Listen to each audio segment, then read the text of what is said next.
The story kicks off with a sudden portal ripping open into a demonic dimension. It turned out to be a carefully planned raid meant to wipe a dungeon clean.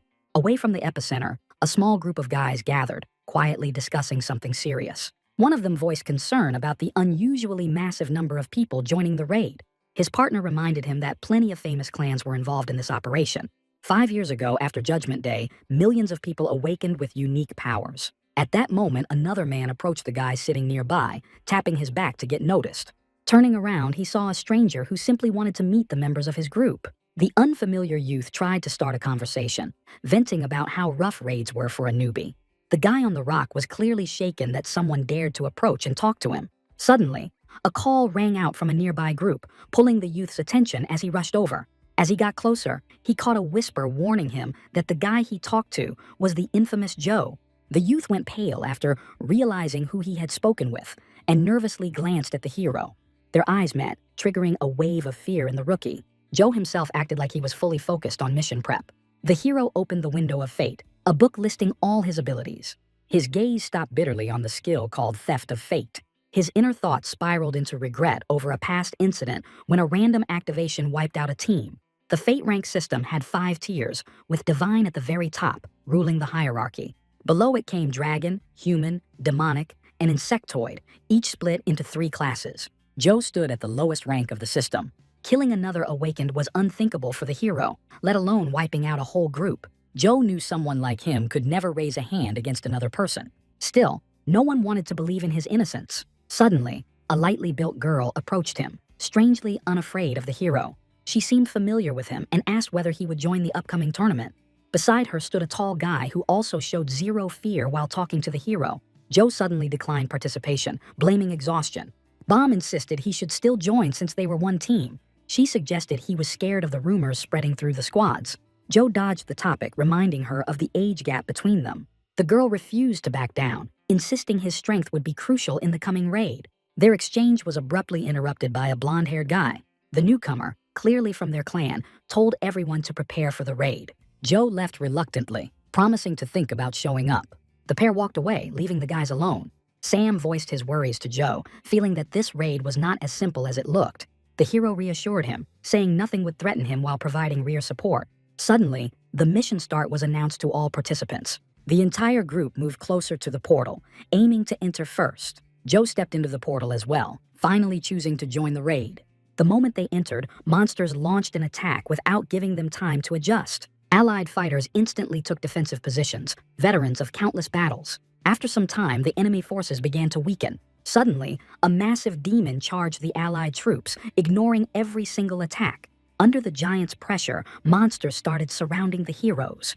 The odds of victory tipped heavily against them. The underground air felt thick, slowing recovery and making resistance harder. Joe, consumed by battle, failed to notice an enemy creeping up behind him. A brutal strike knocked the careless hero off his feet. The crowd spotted an easy target and rushed the helpless guy without hesitation. The unlucky fighter realized his time was up, closed his eyes, and flashed through his short life. Suddenly, a burst of green light exploded above him. It was May, the leader of his clan, arriving just in time to save him. Joe wanted to thank her, but lost in thought, she only gave a silent smile. Suddenly, the raid was stunned by the thunder of rocks shattering everywhere. A boss-level enemy appeared way too early, catching the heroes completely off guard. The beast tore the air with a terrifying roar that echoed for miles. The colossal giant froze for a moment, sizing up those it was about to fight. Out of nowhere, the monster reared back after being hit by a massive blow. The crowd looked around in confusion, the fight ending before it even began. Where the boss stood moments ago, an unfamiliar girl now remained. Joe, lost among the people, stared in shock, unable to grasp what was happening. Suddenly, the girl who killed the boss turned her attacks on the humans. She declared she wanted Joe and would stop only after the crowd handed him over. Joe could not believe what was unfolding. He recognized her as a legendary hunter of the Phantom rank. Yet he could not understand why someone that powerful wanted him. Watching from above, panic flooded his mind as he weighed his options. He gathered his resolve to surrender, but green light suddenly stopped him. May signaled for him to stay put. She seemed ready to step into battle herself. Facing the stranger, May made it clear she would not give Joe up freely. The woman ignored her words, repeating she did not want slaughter, only Joe. The killing would end only after she got what she wanted. Joe panicked, thinking that stepping out alone could save his friends. Below, epic chaos unfolded at full scale. A deadly duel erupted between the two women, and May refused to yield Joe. A brutal strike sent May crashing into a wall that barely softened the blow. The killer raised her blade for the final strike. Sam appeared behind her, trying to help, but was instantly noticed. Steve joined in as well, yet his attack also failed. Watching his team get crushed, Joe finally forced his way toward the arena. In the next instant, he landed on the ground. Around him lay only dozens of corpses. The stranger slowly walked toward the fallen man.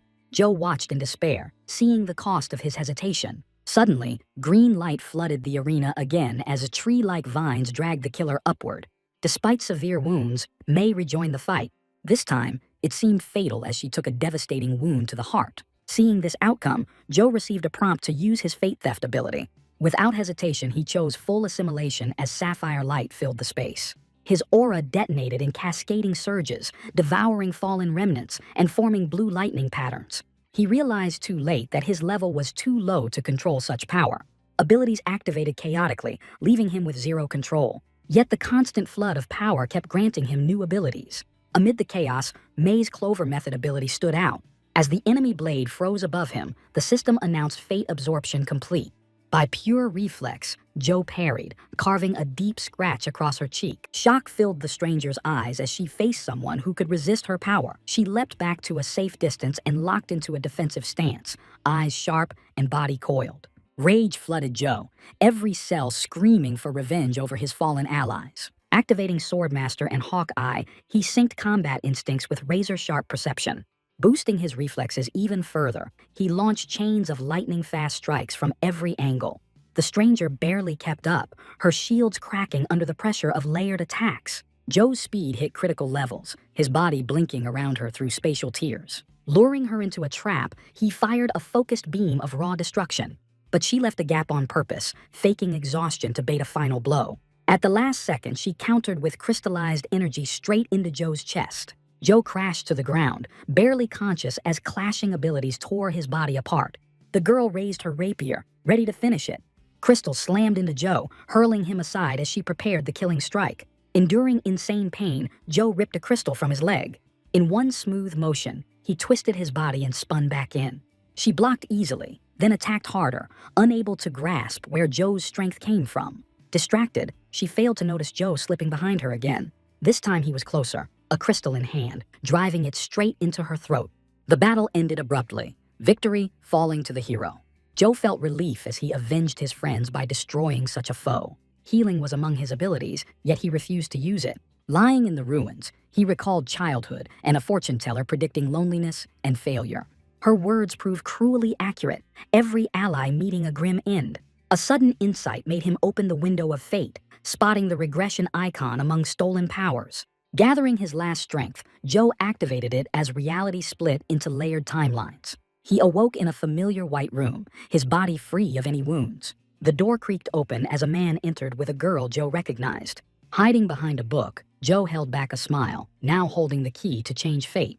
The man explained it was their first date, here to test compatibility. The girl barely looked at her companion, lost in her own thoughts. Joe watched her quietly from behind the book, avoiding attention. He had returned, and this future could not be allowed to repeat. Joe asked them to write their names and birthdays on a sheet of paper. The pair filled it out carefully, focused on the task. Joe recalled her words about dating a strange guy, realizing this must be him. He took the papers and studied them closely. The horoscope showed the man as solid metal, unyielding gold. The woman appeared as solid wood, forming a sharp contrast. This pattern was known as metal-cutting wood. Their compatibility was disastrous.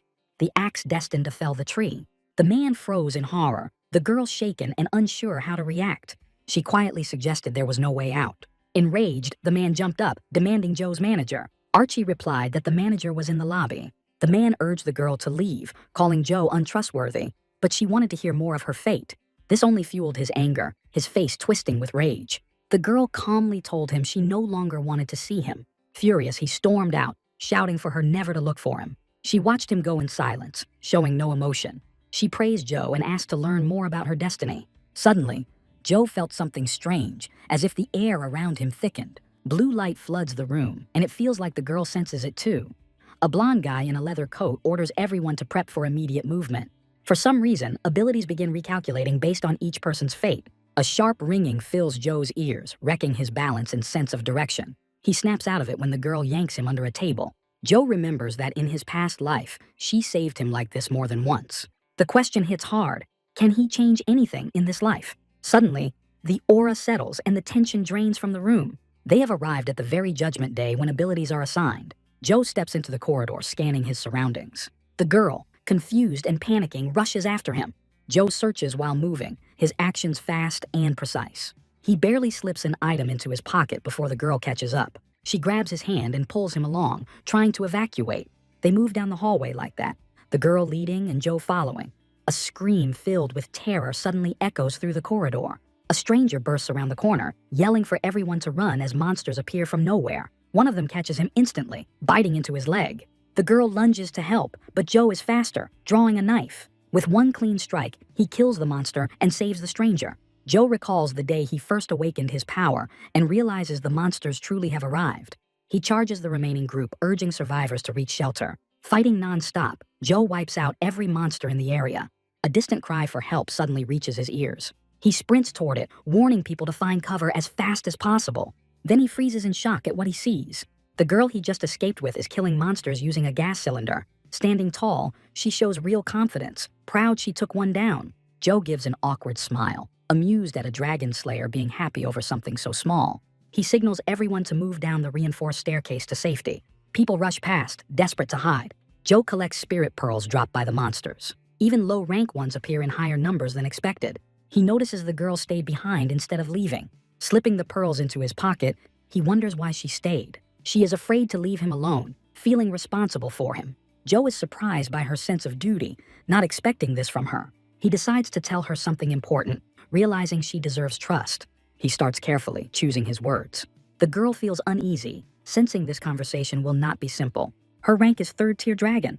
Her attribute is wood, and her ability is called Cloverleaf Method as a data screen flashes before her. She is stunned, having never seen anything like this. Joe reminds her of the strange incident not long ago when people suddenly gained powers. She admits she feels stronger than ever before. Joe suggests heading downstairs to find a safer place. On the way, she asks what Joe's fate is. He refuses to say for now, worried someone might be listening. His fate window seems unchanged from 5 years ago, and the ability stolen before regression may be gone. But his karma has climbed to an absurd level. If he wants to change the future, he can use his power, but gaining more mana right now would be dangerous. Karma is earned through major crimes like killing, heavy acts that stain the soul. Too much karma turns a person into an outcast from society. Everyone who reached that state ended up suffering. Suddenly, the girl stops the hero, sensing someone ahead. A figure appears in the corridor, and the girl calls out. It turns out not to be a person, but May, and the pair rush to help her. A worm crawls out behind the mummy, and Joe wipes it out in one strike. Lucky there was only one. The girl wonders if someone living could still be inside the mummy. To check, the hero activates his fate-stealing ability. Only one body is detected, meaning the mummy is dead, though it had a fire control skill that might have saved it. Joe decides to claim that ability for himself. Suddenly, the girl spots someone else in the distance. A kid with a broom is fighting worms, taking them down one after another with ease. He notices the pair approaching him. He asks if they are the ones he should team up with. Without waiting, he introduces himself as Mike. Joe gives his name back, noting to himself that they were not the only ones starting their path here. Mike is happy to meet them and hints that now something should begin soon. The girl is surprised by what exactly is supposed to start. Mike is confused in return, assuming all events follow a fixed scenario. Joe scans Mike's abilities and sees he will one day lead one of the 5 great clans. That alone proves he had no trouble awakening. Mike explains that by the story flow, they should defeat a boss next. Joe thinks that even if Mike was once a famous novelist, right now he sounds delusional. A scream suddenly echoes from around the corner. A man runs out, warning about monsters. A massive worm follows him, far bigger and stronger than the previous ones. It quickly catches up to the fleeing man. In a blink, the man is gone without a trace. Mike calmly notes that this must be the boss they need to kill. While the pair hesitate, Joe starts preparing an attack. Using his newly gained fire control, he strikes the boss, dealing massive damage. Still, the boss is beyond him, only set ablaze for a short time. Burning, the boss suddenly charges straight at them. Joe orders the others to run. He keeps blasting fire while the group reaches a crossroads. The worm smashes through a wall and cuts Joe off from the pair. The boss faces the hero, preparing to strike, but Joe stays sharp. The monster freezes, stares at him, then suddenly lunges toward the others. Joe launches fireballs that slam into the chitin armor. Enraged, the creature spits sticky webbing, but the hero dodges clean. A chase begins as Joe tries to lure it into a narrow path, but the tail strike knocks him down. Wounded but relentless, the monster advances, eyes glowing and venom leaking. Gathering strength, Joe hurls a fireball straight into its mouth. The creature collapses, still glaring with pure hatred. May grabs an iron beam and throws it, drawing the monster's focus. It spits larvae at her, but Joe burns them midair. May animates broken wood with magic, turning it into vines that bind the beast. Joe ignites them, and the monster howls in flames, helpless. At last it crumbles into ash, smoke filling the air. Exhausted, Joe drops to his knees, but May helps him stand. They head for the exit, praying to finally escape this nightmare zone. Instead of fresh air, a dark hall opens up, an ancient totem standing at its core. The door behind them vanishes, sealing them inside the trap. Other survivors soon gather there, Mike among them. Mike looks stunned, but May snaps, calling out his selfish moves. The lights die, and a masked man appears, claiming to be an agent of the Central Fate Protection Office. His icy tone declares everyone under his control, sparking outrage across the hall. Standing aside, Joe knows this life will not play out the same way. He is no longer a loser, but someone able to bend his own fate. Joe and the girl are just as confused, having never heard of such an agency. The masked stranger keeps talking about protecting humanity from a coming disaster. The furious crowd cuts him off, trusting none of his words. They do not understand him and try to leave. After a pause, he continues, warning that a demon dimension will one day emerge and drown the world in chaos. He is interrupted again, with people raging about the swarm of insects that attacked them earlier. The speaker's nerves finally begin to crack. Suddenly, Mike shouts across the hall, telling everyone to shut it.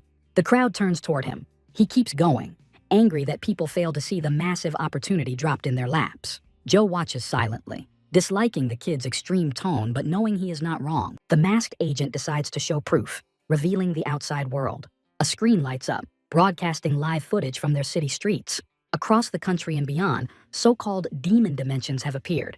From them poured endless monsters, though the agency was ready for this. Years ago, a small group awakened special powers and called themselves the Heralds. They defended the world daily but knew a day would come when they could not stand alone.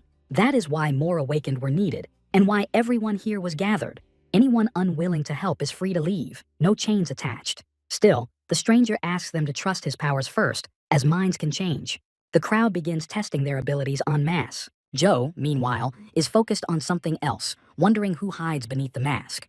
The man on stage urges everyone to review their abilities carefully. He warns that despite their power, death can come easily. That danger applies even during training. Anyone unwilling to risk their life may renounce their powers. The agent gives them exactly 1 hour to decide. On the second floor, a lounge and simple guides are revealed. The building shifts, new corridors forming out of thin air. The stranger leaves, disappearing into the unknown. Exactly 1 hour later, everyone is returned to the hall. The agent opens gates, allowing those who stay to enter the trial chamber. To finish training, every trial must be cleared. He hands out small boxes to store personal belongings. He warns that once consent is given, the agency bears no responsibility for their lives. Wishing them luck, the masked man vanishes, leaving heavy silence behind. Suddenly someone shouts, searching for partners to enter the dungeon. May rushes to Joe, thanking him for saving her more than once. Since Joe is still alone, she offers to team up with him. The offer hits the hero like a shockwave. The girl stares at him, clearly surprised by his reaction. Joe realizes this outcome came from the fear he once carried deep inside. Seeing something off with him, the girl checks if he is okay. He quickly pulls himself together, signaling that everything is fine. Still, he is forced to refuse joining the team. With a guarded look, he decides it is better for him to travel solo. The girl looks hurt, having believed they would make a solid squad. Joe insists she would pair better with anyone else but him. May watches his back with clear disappointment. She shouts after him, hoping he can take care of himself during the hunt. Joe keeps walking toward the portal, answering only with a firm nod. Joe enters a supply room. He takes one kit and opens it. Inside are health and mana meds, plus a training sword. For now, that loadout should be enough. Suddenly, Mike calls out to him from nearby. He hopes Joe will not abandon his one and only partner. Joe feels awkward, unused to this kind of bond. The white-haired guy rushes over and grabs Joe by the shoulder. He dreams that if luck holds, the two of them could become the story's main heroes. Joe repeats that he fights best alone. Mike keeps pushing, wearing a confident grin, swearing he will never ditch a teammate. Joe doubts him, remembering how Mike once underestimated him as a clan leader. Still, having such a strong partner would be nice. In the end, if something happens, Joe feels he has little to lose. After thinking it through, Joe agrees to the deal. Mike runs off, heading to grab supplies. While he gears up, May stands nearby, choosing her own equipment. Mike cannot figure out why she looks at him with envy. He guesses it is because Joe did not take her along, making her nervous. The kid dashes back to his teammate, leaving May alone as the pair enter the portal. The rules state that all corridors connect, with traps or safe zones in every room. The main objective is to find the exit. Walking the tunnels, Joe compares the layout to his past life. Mike eagerly waits for traps and demons to fight. Joe yanks him back just as a sword trap snaps up from the floor. Mike laughs it off, lying there to watch the trap while Joe moves on. Joe never triggers a single trap along the way. Spotting bodies ahead, Joe checks if Mike spent his experience points. A fight is coming. At the next level entrance, glowing cave skeletons appear. Mike braces for danger, but Joe already fires off fireballs. Some skeletons burn away, the rest rush the duo. Joe strikes mid-jump while Mike jumps in, refusing to stay a side character. Blending blows and magic, they wipe out the enemies, and Mike loves the pace. Clearing room after room, they slaughter hundreds of weak foes. Joe watches quietly as Mike suddenly asks if he is from the future. Shocked, Joe stays silent, having already warned him not to talk nonsense. They move on. Mike's still suspicious. Joe clears monsters far too easily. Joe brushes it off, blaming it on seeing ghosts as a kid. Mike wants the full story when something slams into his back. Turning around, he sees stones dropping from the ceiling straight toward Joe. It seems the duo missed a detail and walked straight into a trap. The heroes rush upward to the next floor. As Mike climbs the stairs, each step collapses behind him. He turns in horror and realizes his partner is gone, left below with no time to climb. Given this mess, it feels like proof he was right calling others NPCs. Turning away, Mike moves on to explore the upper levels alone. Meanwhile, Joe falls, failing to reach the stairs in time. To avoid dying in the abyss, he draws his katana and drives it into the stone. The blade slows his fall just enough to survive. He drops to the ground and scans his surroundings. A message flashes, announcing entry into a secret zone. Enemies here are far stronger than usual. He is even offered a chance to leave if he truly wants out. Joe refuses to quit that easily. This feels like a rare shot to gain more stats than expected. He begins charging fireballs for an opening strike. Dozens of skeletons rush straight at him. As warned, these foes are tougher, forcing him to fight at full focus. After the battle, Joe gains a solid level boost, making the dungeon easier ahead. Nearly all his abilities now reach level 4. Higher rank means faster growth, and Joe wonders how far he can push this. Those with divine power rise far quicker than the rest. While surveying the dungeon, he recalls unfinished business. Now is the perfect time to face the boss. Joe stands before a long torchlit corridor. The air feels wrong, the presence inside far stronger than anything before. Crossing the threshold, he grabs a torch and advances. Inside, he spots several bosses, generals of the Devil Dagger Mountain. To plan his moves, Joe hides behind cover. He heard of these generals before, but facing several at once sparks fear. Sticking to the plan is his only path to victory. The moment he peeks out, an enemy strikes, his position exposed. Joe dodges cleanly and leaps forward, wounding one boss. By luring them one by one, he buys precious time. Behind him, one boss begins regenerating.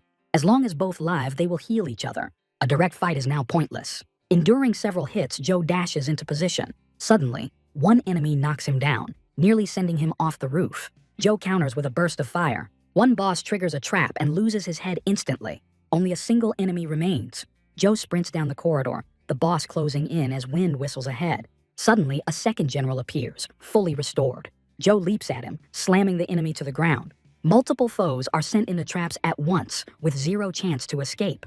The fight finally ends in victory. Joe stands victorious as the system tallies his rewards. His next objective is to exit the trial chamber. But first, he wants to test one last theory. If the monsters are this strong and almost human, maybe their destinies can be taken too. The hero activates the Fate Steal ability. A glowing blue magic circle forms around him. The system reports 2 bodies with abilities detected in range. Joe feels a surge of hype, meaning humanoid beings also carry stealable fate. He never avoided the skill before out of fear. He simply lacked the mana to use it. Fate Steal has a harsh limit, draining more mana the longer it stays active. That is why Joe could only use it when someone died right in front of him. That moment sparked the idea of stealing fate from humanoid enemies. He absorbs the abilities of the fallen bosses, boosting both power and weapon mastery. Suddenly, a new skill unlocks, Blade Unsheathing. Joe tests the power, striking an invisible foe with sharp, clean techniques. The new blade feels light, yet packed with raw force. A warning pops up, noting a large amount of stored mana. Even if the gain is not massive, it was absolutely worth it. Joe heads straight toward the portal. He wonders how close his mana level is to the danger threshold. Entering the portal, the first chamber of Devil Dagger Mountain is fully cleared for the first time ever. Outside, the waiting heroes notice Joe emerging from the dungeon. They are stunned that someone cleared it solo. Unfortunately for Joe, his former teammate Mike also exits and rushes toward him. Joe shields himself, trying to dodge the non-stop questions. Suddenly, the red-haired stranger calls Joe over. He congratulates him on the first clear and asks for a brief moment. They move to a private room to talk. Joe receives a personal item bag, likely a reward for the first clear. Such items are rare, so missing this chance was never an option. Turning on the news, Joe feels a chill. Disasters spread nationwide, earthquakes driving the death toll higher. Yet there is no sign of the secret agency anywhere. Suddenly, he stumbles upon a video. A woman claiming to be a fate protection agent repeats the same story told during orientation. It seems they use special items to shield destinies, and Joe has received one as well. The agency urges the public to trust them. Joe stays skeptical, remembering similar words long ago. Back then, the agency was stacked with the strongest awakened fighters. Yet every member hides behind a mask. A realization hits him hard. The woman who tried to kill him was one of the top 5. If she was the strongest of that order, it explains why her true power stayed hidden. The scene shifts to an unfamiliar office. The leader slams papers on the desk, scolding the team. He cannot grasp how a third-rank insectoid has stalled them for over a week. He assigns the task to one specific fighter. The rest are dismissed to handle other duties. Left alone, the hero panics, wondering what happens if his trap tactics get exposed. The scene cuts to a cafeteria, where Mike suggests continuing dungeon clears together. Joe declines, moving at his own pace, and notices girls thanking May for help. Watching calmly, Joe sees they are fine, until a green-haired man pushes May to fortune tell. When May agrees, Joe steps in and asks her to talk privately. On the way to a quiet room, friends recognize Joe and thank him for access to Wi-Fi.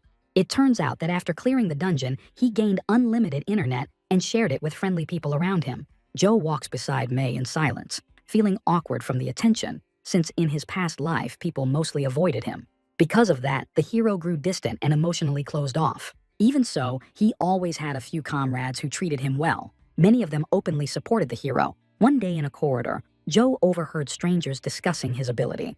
That shook him hard, since only one person could have known about it, the one he trusted most. Losing control, the hero sprinted toward that person. Bursting into the room, he immediately demanded to know why the secret was revealed. The other denied everything, claiming complete ignorance. There was no direct proof pointing to him, so nothing could be confirmed. It turned out Joe's friend could see other people's fate windows just by touching them. The story jumps back, with Joe telling the girl it is best to avoid any contact with such a person. The girl realizes she narrowly avoided a serious trap. Joe is about to leave when the girl suddenly stops him. She recently cleared the first chamber as well. She asks whether the hero wants to go together next time. Joe explains that with her, things would become far more complicated. May cannot understand why the hero chose to avoid her specifically. Looking away, Joe awkwardly explains that the issue is her lack of experience. The girl freezes, clearly not expecting that answer. She never thought he saw her as that helpless. He warns her that her ability will weaken in the next chamber due to a fire attribute. Her trefoil technique will be useless since branches burn easily, as proven before. Only then does the girl understand why they would be a bad team. Suddenly, she calls out to him again, stopping him right at the exit. She thanks the hero for his honest answer. Confused, Joe hastily leaves the building. Why would she react like that even after he refused to fight together? The girl herself does not understand why the hero keeps his distance. He pulled her aside and warned her about a possible enemy. The excuse he made was rushed and could have been better. The girl starts thinking that the hero is actually worried about her. Meanwhile, Joe runs into the same guy who reads fate through palms in the corridor, who asks about teaming up with the girl. Hiding his hands, Joe answers that he will enter the dungeon alone. He wants to get rid of the annoying guy fast before he causes trouble again. Suddenly, the man stops him and suggests forming a party together. He claims he would be useful since his rank is higher, a dragon rank. Joe, suddenly furious, turns on the guy and asks about his ability. The answer is simple: he can shoot water. Joe reluctantly accepts the deal and agrees to head out immediately. His new partner asks for a minute to prepare and promises to come down soon. The hero silently watches him leave. He cannot believe his luck. The very friend who betrayed him in a past life approached him on his own. After some time, the two prepare to enter the dungeon. The mission is to find an ice crystal and return it, with no time limit. Stepping through the portal, the pair witness a hellish landscape. Lava rivers flow everywhere. The heat is brutal. Joe's new companion is surprised he was accepted, believing it is thanks to his water attribute. He asks Joe for his thoughts on the run, unable to imagine how ice could exist among lava rivers. While gathering water for an attack, he notices Joe already locked in, sword drawn and stance sharp like a seasoned anime MC. Mark panics and activates blade detection, only to realize Joe had merely taken out a single lava toad. Suddenly, hundreds of lava frogs swarm in. The water user wipes most of them out with one flashy move. Mark feels hyped, but Joe stays serious, sensing bad vibes ahead. When Mark's mana runs dry, he clumsily grabs his sword and gets taken down fast. Joe tells him to fall back, confident he can handle things solo. Offended, Mark suspects Joe is hiding something by relying only on his blade, then abruptly sits on a rock. Putting on an exhausted act, he collapses like he is on death's door. The rock morphs into a monster, and Mark panics again, calling for help. Help comes instantly, as a katana slices clean through the crab and its shell in one motion. Turns out the dungeon holds more than frogs, and losing focus here means instant death. Joe hints this is the second save already, and things will only get harder from here. Maybe turning back would be the smart move. Mark forces a grin, but inside he is boiling with rage at Joe's calm hypocrisy. He swears to figure everything out once his strength returns. Suddenly, Joe turns his head. Mark instantly switches back to an innocent expression. The pair move on and finally spot something crystal-like, and Joe knows they reach the goal. It rests on a pedestal, with only the path left to solve. Mark is thrilled too, planning to let his partner clear the room for him. He wants to be the first to finish the dungeon. The moment Joe looks away, Mark dashes toward the crystal. If there is only one crystal, he will take it and end the trial himself. Mark sprints at full speed toward the prize. Visions of rewards and fame blind his judgment.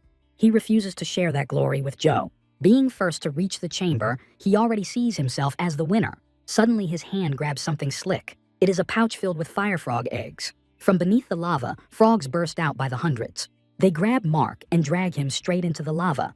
Joe does not move an inch to save his former partner. Karma took its due. Turning away, he searches for the crystal while Mark's screams echo behind. After some time, Joe enters a cave of ice crystals. He finds a true third-grade phantom-type ice crystal. The hero opens the shop, unlocked using spirit pearls. Normally, he should not even know about this yet. But luck was on his side when he found pearls early on. He buys several prayer boxes. He trades them for stats, since his funds are limited. Crossing his arms, he opens a box. His crystal is demonic, but only third-rate, while he aims for top tier. He hopes prayers will raise the crystal's rank. Suddenly, the prayer box glows with golden light. Joe obtains third-grade insect honey and tries again, gathering a mountain of ice. Nearby, the surviving Mike drags himself across the lava wasteland on sheer will. Spotting a blue item, he realizes it is a crystal, grabs it, and escapes first, igniting crowd hype. Celebrating his victory, Mark notices Joe sitting nearby. Mark starts yelling accusations, but a masked man cuts him off. Wearing a fake smile, Joe shakes Mark's hand and secretly activates palm reading. Seeing Joe's pathetic public rank, just an insectoid, Mark turns away in disappointment. Joe exhales, knowing the cursed amulet hides his real power. Mark's crystal was one of the ones Joe lost before. Mark brags to the masked man, polishing his feats. Mike, salty that Joe ditched him again, eats up Mark's story. Mark twists the knife, spreading lies about Joe running the moment enemies appeared. Flattered by praise, Mark accepts it without hesitation. Joe watches from the side with a quiet smile. The plan worked perfectly, cutting out two annoying rivals at once. Meanwhile, a secret office gathers its team for an emergency meeting. The leader confirms Mark holds a demonic rank. It feels off that Mark and Joe entered together, yet only Mark emerged as the winner. A blue-eyed woman reports something odd. Mark claimed he found the crystal inside a frog. By the rules, monsters should never reach the crystal cave due to the barrier. That report makes the leader furious. It feels impossible that a group like theirs still cannot stop Joe. Slamming the table, he demands a report from one of his subordinates. The plan calls for several agents to infiltrate Joe's room and sabotage him. From the third gate onward, heroes will face a true demon dimension. Monsters inside must be boosted to the absolute limit. They also need to closely observe Joe. Near the gates, a crowd gathers, confused as the doors stay shut with no opening time announced. Time skips forward a few days. In the cafeteria, Joe overhears a conversation. They discuss how to raid the second dungeon efficiently. Everyone has tactics, each running with their own squad. The most successful clears all happened under Mark's lead. Maybe they should look for him again and ask for help. Joe smiles quietly, guessing Mark once again fed people fake stories. Evening comes. Everyone gathers before the third door as a masked woman greets them. She announces she gathered everyone to explain the third gate. First, she finally unseals the locked doors. The crowd erupts, having waited a long time for this. She adds that these are the first gates leading to a true demon dimension. From now on, heroes will no longer face trials alone. The demon realm is far harsher than anything they faced before. During their journey, gods will observe them. If a divine voice is heard, heroes must not answer right away, only follow guidance. With that, the woman leaves them. She ends by wishing everyone survival. Those words unsettle many in the group. Joe stands silently, carefully weighing every word she said. Suddenly, a small girl approaches him. Twin girls ask if he can tell them apart, since no one else can. Of course, he can. In his past life, they were the only ones who ever spoke to him. Joe notices the same warning as before, saying a sinister aura gathers around Jell. He watches the girls in silence. In the past life, Bomb survived. Her sister died in the third room. Now the girls joke around, asking Joe to enter the gate with them. Even during this brief moment, they start arguing, and Joe agrees to go along. He swears that this time the girls will survive, no matter what fate tries to pull. This time they step into an ice-filled chamber. A brutal wind hits instantly, freezing the air and shaving a few percent off their stats. Joe moves in front with the girls following close behind. Their mission here is simple and savage: hunt monsters and wipe out 10 different species. Suddenly, one girl spots a small group of rabbits grazing nearby. In a blink, the rabbits turn feral, eyes flooding red. They rush the travelers, tearing forward like living blades. The group shuts them down fast, leaving no threat behind. Soon they sit on a rock to rest and check the shop. The girls are stunned by how easily Joe finds the right items. To him, it feels like an old game he mastered long ago. One girl asks him to check her weapon, tempted by the idea of buying a bow and arrows. Joe helps them gear up, one getting a bow, the other a pistol. The girls test their strength on live targets, and soon the area has no rabbits left alive. Their efficiency spikes once they use weapons that match their instincts. In a past life, Bomb was a top-tier sniper. Her sister would have reached the same heights if she had not died that day. After her sister's death, Bomb changed completely and never smiled again. She threw herself into monster hunting, like a quiet revenge. Eventually, Bomb was recruited into one of the great clans, Asura. Still, true happiness never found her. Joe knows their destinies shine brightest together. If Bomb's sister survives today, reality itself may shift. He has to stay on guard every second. Joe turns his head to check on the girls. He freezes in pure dread. Jell is gone, with only Bomb standing nearby. The two instantly rush to search for the missing girl. Joe keeps shouting her name through the icy wind. Bomb cannot understand how Jell could wander so far just to find a restroom. Joe swears he heard screams nearby, though Bomb heard nothing at all. They spot a crack in the ground and Jell's voice echoes from below. Looking down, they see Jell at the bottom of a cave with an unknown man beside her. Joe drops down immediately, worried about the girl's safety.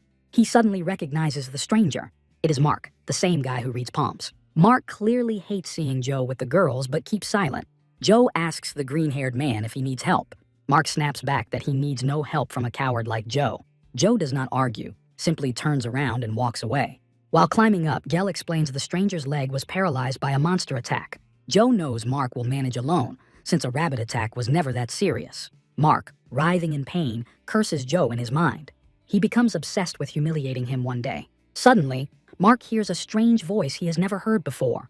The voice says bad people must pay for their sins and asks Mark if he wants help.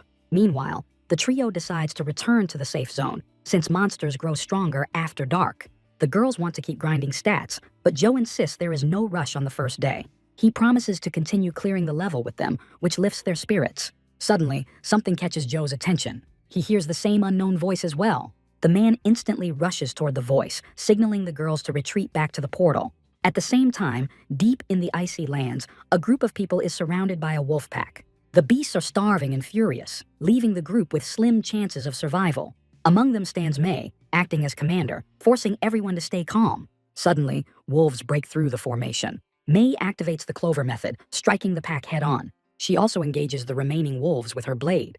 She fights like 10 warriors at once, healing the survivors mid-battle. May is certain she must give everything and take down as many enemies as possible. Out of nowhere, a wolf strikes from behind, catching her off guard. Joe saves her, killing the wolf with a sharp, clean thrust. He immediately charges the remaining wolves under May's shocked gaze. Joe wields his sword flawlessly, weaving fire magic into every move. After a brutal clash, the group wins. The survivors are exhausted. May thanks Joe, but he stays silent. Time shifts to the safe zone, and angry Joe scolds May for not retreating earlier. He reminds her that the odds were never in their favor. He drills into her that if victory is impossible, retreat is mandatory. Joe believes she survived only by luck. Hidden monster skills would have killed her. Fueled by rage, he insists that saving others is a privilege of the strong.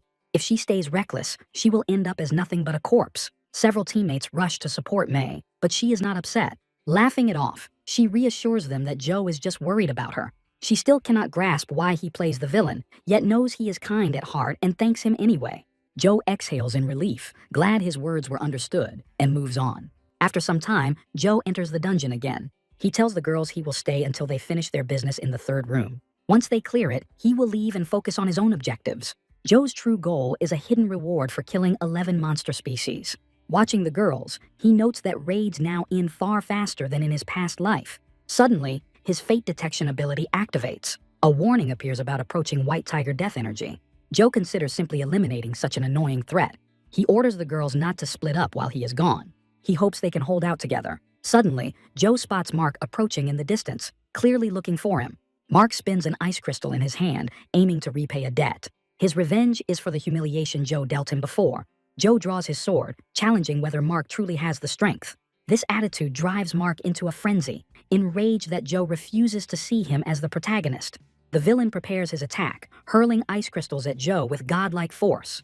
Joe recalls the early warning, when gods speak, silence is survival.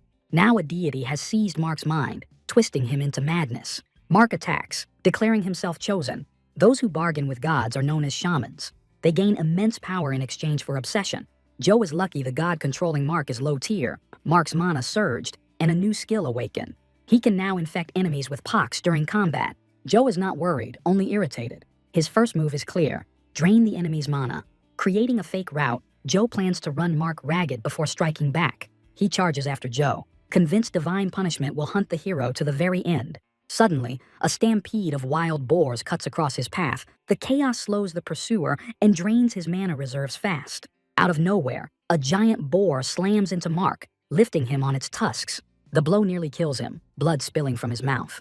The beast tosses him aside and runs off, leaving both host and god broken on the ground. Joe hears several unfamiliar voices echoing nearby. More gods were watching, now mocking the weakness of the minor deity. Suddenly, a sword pierces Mark's shoulder, forcing a scream of pain. Joe is already beside him, calmly watching the agony, the game clearly over. He drags the blade along the wound, amplifying the suffering. Joe wonders if this revenge was worth it after such a long hunt. He hopes Mark understood the risk when he brought a blade to Joe's throat. A girl appears in the distance, one of Joe's companions. Joe calls Mark lucky and pulls the sword away. He warns him that there will be no second chance. Joe turns to the girl, who ignored his order and ran after him with urgent news. Out of breath, she reports a herd of snow boars arriving. They drag Jell away before Bomb could react. Joe freezes in horror, recalling the fortune teller's prophecy. He suspects his own aura keeps pulling disaster closer. Passing Bomb, he assures her he will find Jell and moves out immediately. Bomb tries to chase after him. Joe orders her to go back. She grabs his arm, insisting on helping save her sister. Joe worries for her too, fearing she might be lost as well. She reminds him of his own rule about not splitting up. She refuses to turn back while her sister is in danger. Joe agrees to take her, but only if she retreats the moment things go wrong. He does not know how she died last time, but now the danger is real. After a while, they find no monsters along the way. Joe knows why, but stays silent. Low-rank beasts avoid this territory. A strange sound echoes ahead, and Joe instantly pulls Bomb aside. A massive third-class demonic yeti appears on the road ahead. Even Joe feels fear facing such a monster. Nearby, Gel's body lies on a rock. Bomb breaks free and raises her gun, rage blazing in her eyes. Joe grabs her in time and pulls her behind cover. The monster fails to react in time. Joe activates Fate Theft. Luckily, the system reports no corpses within range. Joe exhales, warning Bomb that fighting now would endanger Jell even more. They must wait for the perfect opening to retrieve her. Joe explains the plan. Once the monster sets Jell down, Bomb fires to draw attention, then runs. No fighting, only escape, while Joe handles Jell. With her agility, she should outrun the Yeti easily. From a higher vantage point, Bomb watches through her scope as the monster sets Jell down. She fires a rocket. A flash of light blinds the monster and grabs its attention. Recovering fast, the Yeti charges after the girl. She starts running too, sprinting with everything she has. Joe wastes no time and dashes toward Jell while the Yeti is distracted. Jel lies unconscious in the nest, but she is clearly still alive. Lifting her up, Joe realizes healing her right now is impossible. He has no choice but to carry her to the training center. Suddenly, he spots another Yeti nearby. The beast stands close to the nest, locking eyes with the hero. In a burst of rage, it lunges into an attack. Joe fights back disbelief, cursed by his own bad luck. Using pure agility, he dodges the incoming blows. He slips under the Yeti's leg, vanishing before it can track him. Then he notices something he never expected. A second Yeti charges at him, abandoning the chase after the girl. From both sides, massive enemies rush straight at the hero. Joe evades again, retreating back toward the nest. He gently sets Jel down and ignites the nest, knowing he would burn it anyway. The girl remains unconscious on the ground. Joe urges her to hold on just a little longer. He plans to go all out and end the monsters fast. The pair of Yetis charge him together. Stepping away from the burning branches, Joe draws his blade and prepares. A plan suddenly clicks in his mind. He launches straight into the attack. Joe boosts his agility to level 18, letting him slide through strikes. The enemies cannot keep up as he vanishes and reappears mid-motion. Their frustration keeps building with every miss. With another leap, Joe forces the Yetis to collide and climb over each other. One precise strike shatters the ice beneath them. Both monsters plunge into a bottomless abyss. Joe knew this area was filled with fragile ice and snow layers. Jel's fall earlier proved how easy it was to vanish here. Suddenly, the remaining Yeti slams the ice with its fist, cracking it apart. Joe, caught off guard, begins falling along with it. Out of nowhere, a platform of living wood appears beneath him. It was May, saving him at the last second with her ability. She mocks him for his recklessness, echoing his own words, but is relieved she arrived in time. Joe thanks her sincerely. She replies that the credit belongs to the girl who found her. Mee starts pulling him up, but Joe stops her to check something first. Above, Bomb desperately tries to wake Jel, but her eyes stay closed. As Joe climbs back up, he fears they arrived too late. He wonders if fate can no longer be changed. Suddenly, May's grim expression turns bright. Jel wakes up, searching for her sister and shivering from the cold. After a moment, she realizes she is not home and is surrounded by people. Joe watches in silent shock as the white tiger's death aura fades away. Relief floods him as he rushes toward the girl. Another alert hits him as fate itself begins to shift. Joe's rank changes from third-class insectoid to second-class insectoid. Once again, the hero is stunned, never imagining that a fate rank could be altered. Bomb throws herself into the hero's arms, overwhelmed with gratitude for saving the girl. Joe simply smiles and calms her down without a word. Meanwhile, May supports Jel, handing her different medicines one after another. Right now, the only thing that truly matters is that Jel survived. Joe managed to change fate. The story shifts back to Mark. Wandering among towering ice slabs and bare rocks, he panics, desperately trying to figure out his next move. He blames the god, realizing too late that the deal was a lie and never worth it. Fueled by rage, Mark stumbles and gets trapped inside a narrow gorge. Suddenly, he hears a familiar presence behind him. Mike has found him and now watches in silence. As always, Mark starts blaming Joe, accusing him of betrayal and running away. The one who found him calmly judges that if Mark were truly the main character, he would have cleared every obstacle himself. Instead, he lost to Joe. Realizing how bad things are, Mark begs for help. Mike refuses without hesitation. He walks away, never looking back. There is no reason to help a loser who is not the protagonist. Joe battles countless monsters, surrounded by millions of unseen watching eyes. With the twins' help, the fight is won, but they immediately start arguing over who contributed more. Smiling at their bickering, Joe suddenly senses danger and forcefully pushes the girls aside, revealing the same mysterious sword-wielding killer behind him. The stranger delivers an ultimatum, demanding Joe in exchange for their lives, while the twins brace themselves to fight back. Joe tries to stop them, but thousands of monstrous hands seize him, locking his body. When he breaks free, he finds himself in a sea of blood, surrounded by lifeless bodies. Dead eyes accuse him in silence, and May's voice echoes with regret about his arrival in the clan. Joe jolts awake, realizing it was only a nightmare born from fear and guilt. Even though memories of his past life still haunt him, this time he is determined not to repeat the tragedy. A realization strikes him. Perhaps he is approaching his limit. Every single action grants him more mana, and that endless growth could eventually kill him. Joe decides to distance himself from others, and when the girls invite him on another journey, he refuses. They cannot understand why he suddenly ignores them, wondering if he somehow came to hate them. Joe closes the door in front of them, noticing that they have grown close to May, which strangely reassures him. They still do not understand his behavior, but believe there must be a reason behind it. Heading down the stairs, they silently shake their heads at May nearby, signaling that Joe is not coming. Accepting that nothing can be done, the group moves on to the fourth room. The fourth room turns out to be the sword forest, where the task is to collect 1,000 spirit pearls. The girls admire the fresh air. No factories, no machines, only endless trees. Suddenly, May senses something approaching. It is not a monster. The forest itself is hostile and already striking at the intruders. The sword forest is a demonic dimension of endless woodland. Sharpened branches hang from the trees, edges keener than blades. The heroes realize that gathering 1,000 pearls will be far harder than expected. Remembering Joe's advice, the girls decide to stick together. Still, they feel disappointed that the hero did not come with them. May silently notes that the girls have already come to appreciate his kindness. His methods may be harsh, but he is undeniably a good person. Suddenly, she notices something nearby. May shouts for Gel, who has drifted away from the group, to stop. At that moment, something on the ground catches Gel's attention.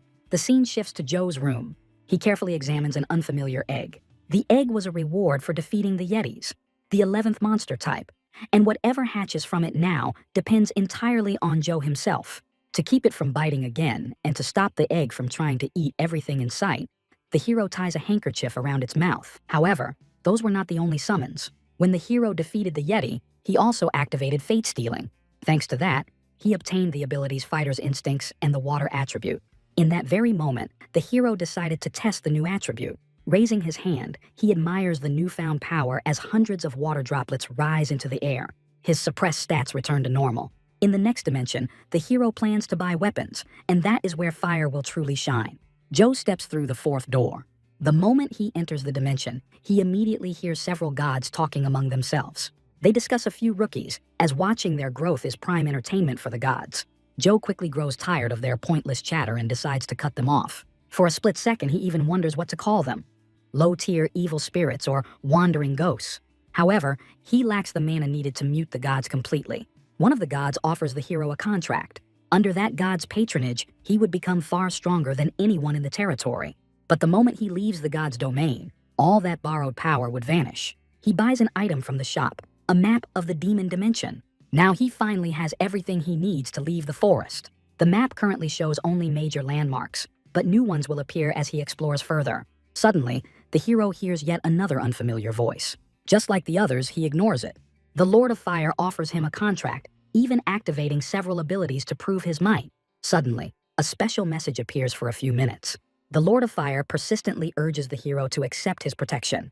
Joe is stunned by the sudden offer and does not know how to react. He is deeply moved that such a powerful god would willingly offer a contract to a second-rate insectoid.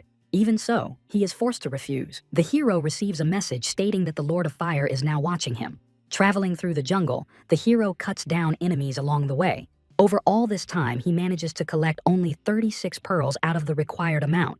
They are not too hard to obtain, but finding the right opponents is the real challenge. In his past life, the hero had to slaughter hundreds of mantises simply because he was too weak. Suddenly, the hero steps into blood. It looks like the aftermath of a trap. Someone was unlucky. However, he cannot understand why there would be human blood here. Could it be that an enemy from his past life has already made a move? In his previous life, he became the target of a masked assassin, and May saved him back then. During that fight, she lost an eye. After that, the enemy escaped, and no one ever discovered who was behind the mask. The hero runs along the blood trail stretching for dozens of meters. Suddenly, he notices a painfully familiar body lying on the ground. An unknown man is crouched beside the girl. Rage explodes within the hero as he draws his sword, ready to strike without hesitation. He orders the stranger to step away from the body. Meanwhile, back at the office, people are actively discussing Mark, who went missing in the icy region. He was the first to clear the infernal flame room, so far more was expected of him. A blue-eyed girl suggests launching a search for the missing man. However, the leader insists everything is fine and that they must not interfere in matters tied to demon dimensions. Everyone understood the risk of death long before stepping through the door. Still, he realizes that overthinking this is pointless, since another department has already presented the one who cleared the room. That means the next clear must belong to their side. Sometime after the meeting, the guy asks the blue-eyed girl if she plans to keep working here, since the very concept of death deeply unsettles her. She has no intention of stepping away. Suddenly, she admits that something else has been bothering her. She recently reviewed the student archives. It turned out that one of the students was a serial killer. At the same time, Joe drives strangers away from the girl. They suggest talking things out first. The guy explains that they tried to heal the girl and even shows an antidote bought from the shop. The hero orders everyone to lower their weapons. The girl is still alive, suffering from fever and paralysis, so she clearly needs the antidote. He asks the others how he is supposed to trust them. The tense standoff is broken when May and the rest of her group arrive. She warns the hero that these people are not lying. Even so, the hero remains suspicious, unable to grasp what is really going on. One of the girls from the squad explains the situation. Jel fell into a trap, and another nearby group agreed to help. They are now trying to heal her, and the girl has just dismantled the traps scattered around the area. Joe still treats the group with distrust, as his memories tell him that a former enemy would be skilled with poisons. What troubles him most is the ability of the man currently administering the antidote to Jel. That man possesses invisibility. However, he is far too weak to seriously harm anyone. After a brief pause, Joe agrees. Jel regains consciousness and lies on the ground, and the hero suggests taking her along. Even if none of them is the killer, staying close to strangers from another zone is dangerous. Night approaches as the group sets up camp deep in the forest, where darkness falls fast. One of the twins admits she has never slept in a forest before. The other laughs it off, teasing her for being scared. Meanwhile, Joe prepares food over the campfire. He tosses a strange sphere into the flames. He explains to the girls that it is a special item bought from the shop to repel monsters. The twins are amazed by how smart and strong the hero is. Riding that moment, one of the girls asks if she can become his student. The request catches the hero off guard. The other twin quickly joins in, asking to become his student as well. That immediately sparks another argument between them. Joe states that he has no intention of teaching anyone, so they should calm down. Suddenly, the hero hears a voice questioning why he appeared in their lives at all. The girl has no idea what is happening to him. Grabbing his katana, he walks into the forest, his mana acting up. He chooses to wait far away, so by morning the camp should not expect him back. The girls watch his retreating figure with disappointment.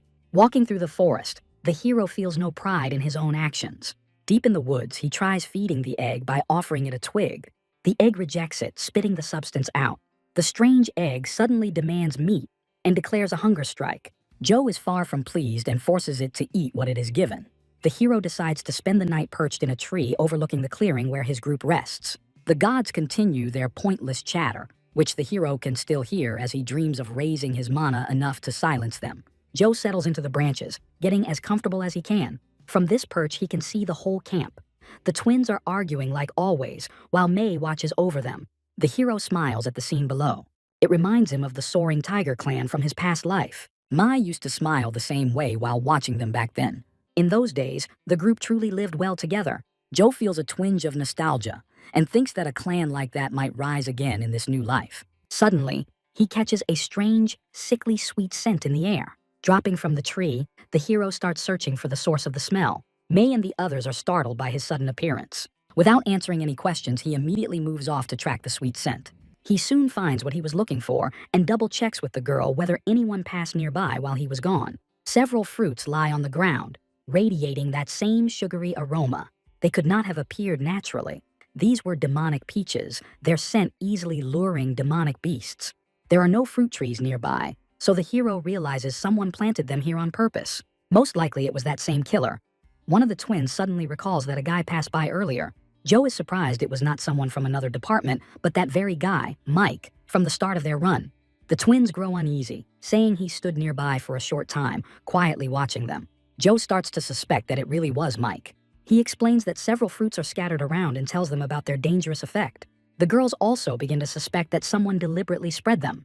Joe is not fully certain it was Mike, but he knows for sure they must be extra careful around strangers. At that moment, behind one of the trees, the masked killer watches the group. Joe senses his presence, but only for an instant, as the figure vanishes immediately. The story jumps back a few moments earlier. Mike wanders through the forest, searching for stronger opponents. He is bored with the routine slaughter of weak enemies. Suddenly, he notices Joe's group, the girls talking about their brother.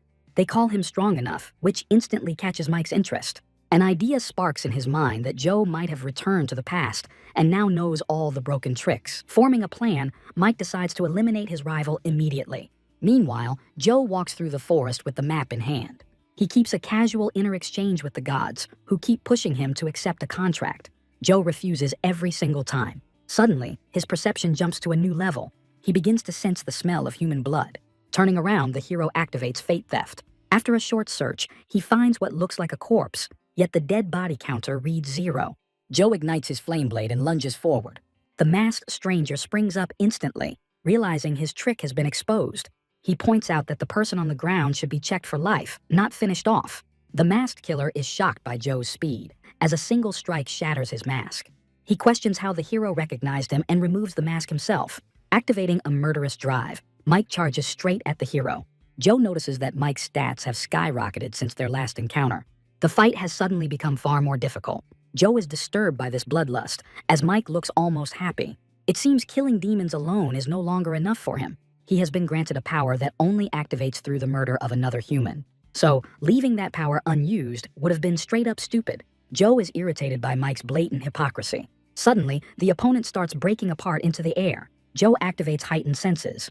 The enemy has a solid ability, one that might have worked against someone else. Feeling a hostile aura at his back, the hero spins around and blocks the strike. The foe pretends to be disappointed at being noticed while sizing Joe up.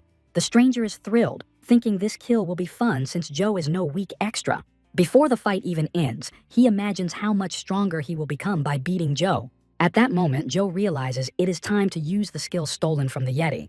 Combat instinct ignites his battle hunger, granting boosts when facing stronger foes. Joe activates the ability. The system reports the enemy is stronger, and a fierce craving for battle boils inside him. The opponent is stunned, never expecting hidden power like this. Now Joe is strong enough to truly challenge him. Little by little, the hero starts losing control during the clash. His aura surges far beyond all safe limits. He attacks with magic, briefly losing himself to rising madness. The stranger wounds Joe, but the hero shows zero reaction. Fear grips the enemy as the balance tilts hard in Joe's favor. Suddenly, Mike bursts from the forest, rushing in. Joe gets distracted and notices his friend. But madness clouds his mind, and he cannot recognize him. He feels excited that a stronger presence has entered the battlefield and abandons his last target. The hero charges forward. Mike stays calm, already prepared to counter every strike. At the same time, he calculates a winning plan. In a sharp move, he drops his sword and slams a fist into Joe's jaw. Joe crashes to the ground. Mike is pleased to have subdued a temporary threat. Meanwhile, the stranger Joe fought moments ago flees into the distance. After a while, Joe regains consciousness. Ignoring Mike's non-stop chatter, he downs a healing item. He asks his companion to check on others. Mike is annoyed that Joe avoids him, believing everyone else is just background noise. They lack stories and power to stand against them. In his view, they must become best allies to keep growing stronger. Mike offers Joe, still on the ground, to team up. At the same time, the fleeing stranger escapes the battlefield without dropping invisibility. He cannot understand how such a massive power gap appeared. Suddenly, he spots the group he traveled with earlier. A plan sparks in his mind, and he prepares to grow stronger. He drops invisibility and runs toward the group, waving his arms. He claims he searched everywhere and spotted a criminal. Suddenly, he collapses, writhing in pain. The group rushes to help him. He lifts his head, thanking them. In the next instant, he draws a weapon and attacks his own allies. Soon, none of his group remain alive, and the villain absorbs 10% of their stats. He suddenly gains a necklace, and the horror of the living and the dead is satisfied with his actions. His new diamond necklace boosts his power by 10%. He feels hyped, convinced that taking Joe down will now be easy. Suddenly, rain starts pouring, thick with condensed water energy. Water energy lowers his stats, but as a fire-type fighter, Joe should be drained even harder. All that remains is to find Joe before the rain intensifies. Meanwhile, Joe is training, cutting down trees without pause. Tree after tree falls, until only a few remain at the forest edge. As Joe raises his blade for the last tree, his invisible enemy swings a katana from behind. Joe unexpectedly blocks the strike. The attacker cannot grasp what just happened.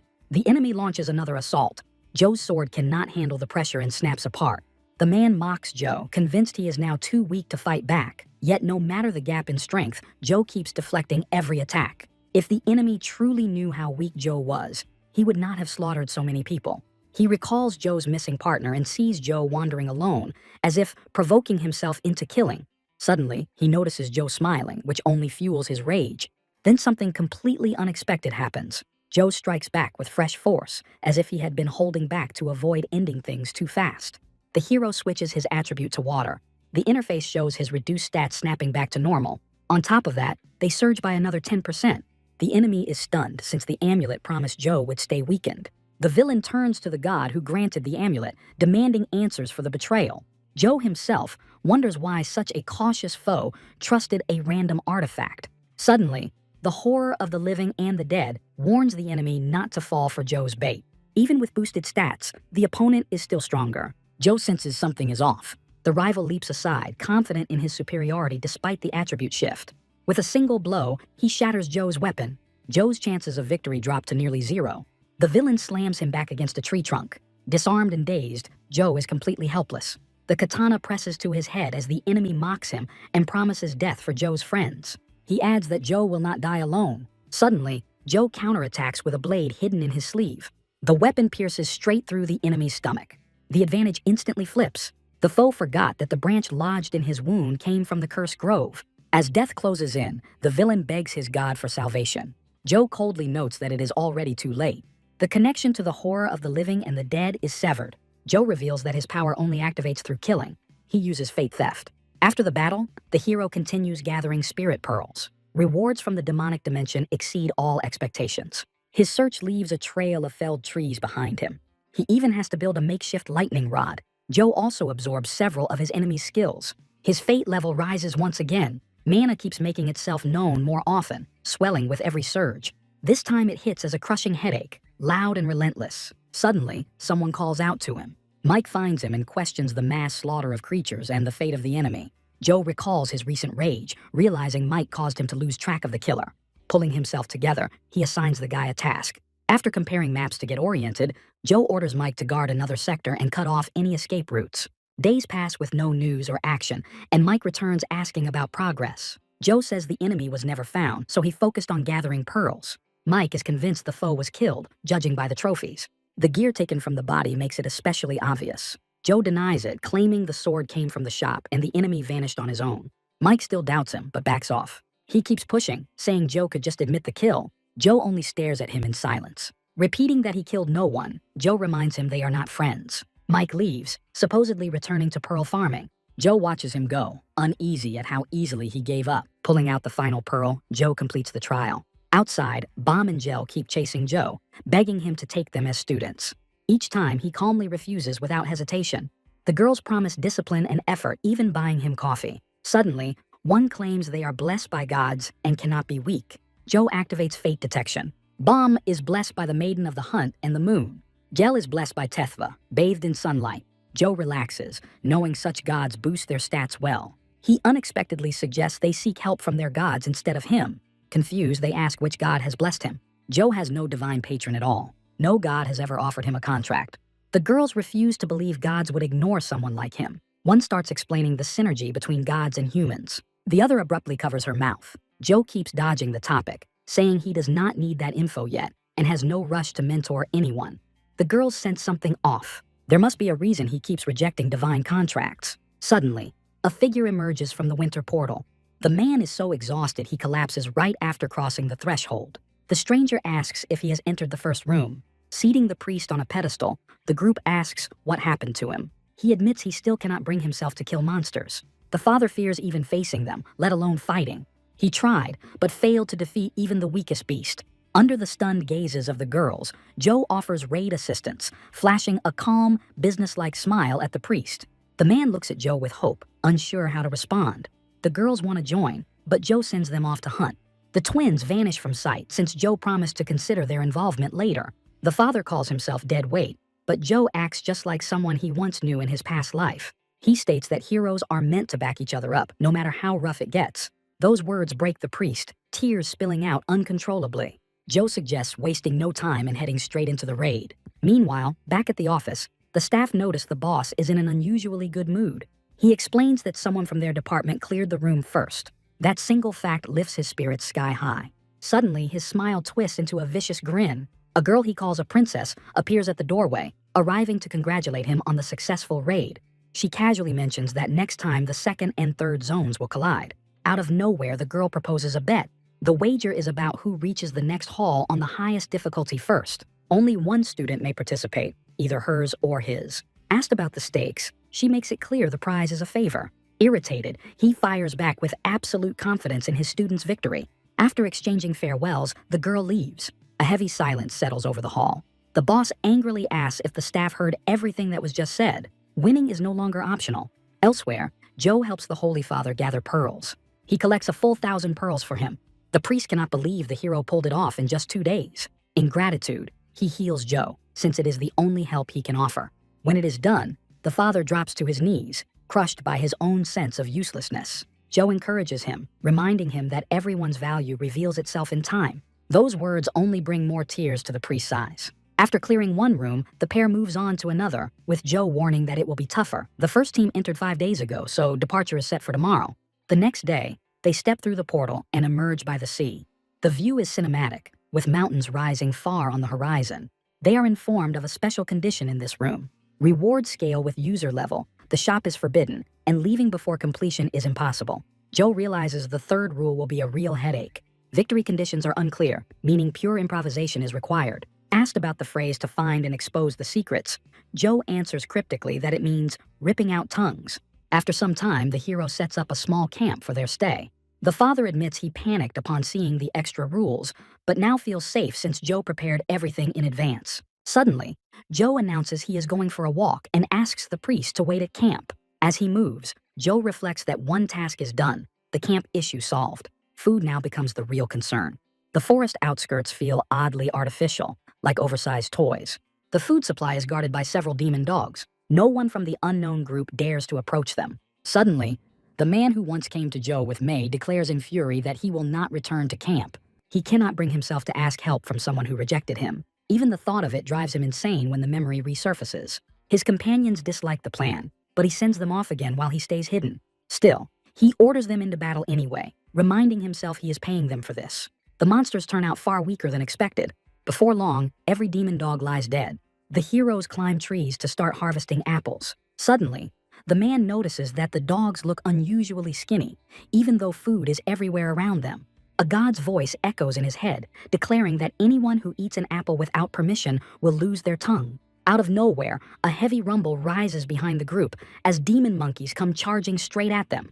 They look starving, feral, and pissed off beyond reason. The man yells for the group to run as fast as they can. The group breaks into a sprint. Since the others are physically stronger, they easily outpace him, leaving him behind as bait for the monkeys. One monkey grabs the man and prepares to bite down. Suddenly, something steals the creature's attention. A katana pierces the monkey, killing it instantly and saving the man pinned beneath its weight. Out of nowhere, Steve appears, standing over him with a calm smile after the rescue. The man recognizes him at once as the same guy who once predicted he would never have a chance with May. He snaps that no one asked for help and starts driving the kid away. In a rage, the man reminds Joe of his supposed guilt. The hero responds coldly that he never planned to help him in the first place. He casually wonders if it might be time for the man to start running. Suddenly, one of the man's teammates rushes over. He apologizes for fleeing earlier and not noticing that the man had fallen. The man ignores him completely, cursing Joe in his mind and swearing never to forgive him. Meanwhile, Joe is locked in battle with an entire pack of monkeys. Gradually, by blending katana techniques with magic, he wipes out every last one. Now that no one is around, Joe can finally feed the egg. The egg opens its mouth in delight at the massive pile of roasted monkey meat. Instead, Joe casually slips it an apple. The hero himself prepares to eat the monkey meat. He checks whether the father still remembers his promise. Joe bites into the roasted meat. Slowly savoring the taste, he chews it down. Suddenly, he informs the holy man that monster flesh contains poison. He asks to be healed. The father gives him mana-restoring tea. After some time, Joe eats another small piece of meat while the father continues healing him. The priest cannot understand why Joe is putting himself through this and begs him to stop. Joe abruptly says the healing can end as he has finally adapted to the poison. Now it is time to get used to raw meat. Not long after, Joe gains poison resistance. At last, he has what he wanted and can stop. The Holy Father collapses to the ground, completely exhausted. He spent too much energy healing and asks Joe never to use poison like this again. Suddenly, Joe starts waking the father. He had planned to let him rest, since he worked more than enough. In an instant, Joe draws his katana and strikes at someone unseen. Joe informs the father that they have visitors. Several men are creeping toward the tent. Joe knew they would show up eventually. Preparing for battle, he instructs the Holy Father not to leave the tent, promising to handle everything himself. When Joe steps out, he stuns the attackers, who expected everyone to be asleep. One of them says they will leave if Joe's group hands over their food. As he readies himself to fight, Joe recalls how a conflict with the first group ended horribly in his past life. He asks what will happen if he refuses. Suddenly, the group lunges forward, choosing violence as they try to take the food by force. A short but brutal brawl breaks out. Joe effortlessly deals with the first attacker. Grabbing him by the head, he smashes it hard against his knee. Joe starts wondering why such a strong group cannot secure food on their own. Maybe they are just itching for trouble. Another attacker rushing in manages to warn the others that Joe is way too strong.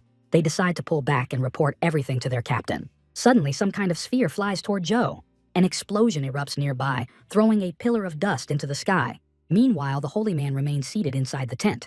He suddenly notices the explosion outside. The father instantly rushes to help the hero, but he stops himself at the last second, remembering Joe's warning. Maybe that was exactly why Joe told him to stay safe. The priest hesitates, afraid to step outside. Suddenly, the tent flap is thrown open.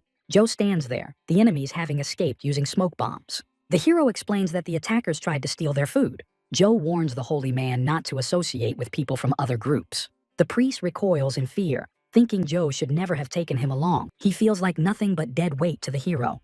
Joe places a hand on the father's shoulder, reminding him of his own teachings. Right now, people rely on totems and medicine. After proper training, everything will change. People will realize the true value of potions and seek out the holy man often. Joe will fight, and the priest will heal. Joe confidently states that the priest will save countless lives in the future.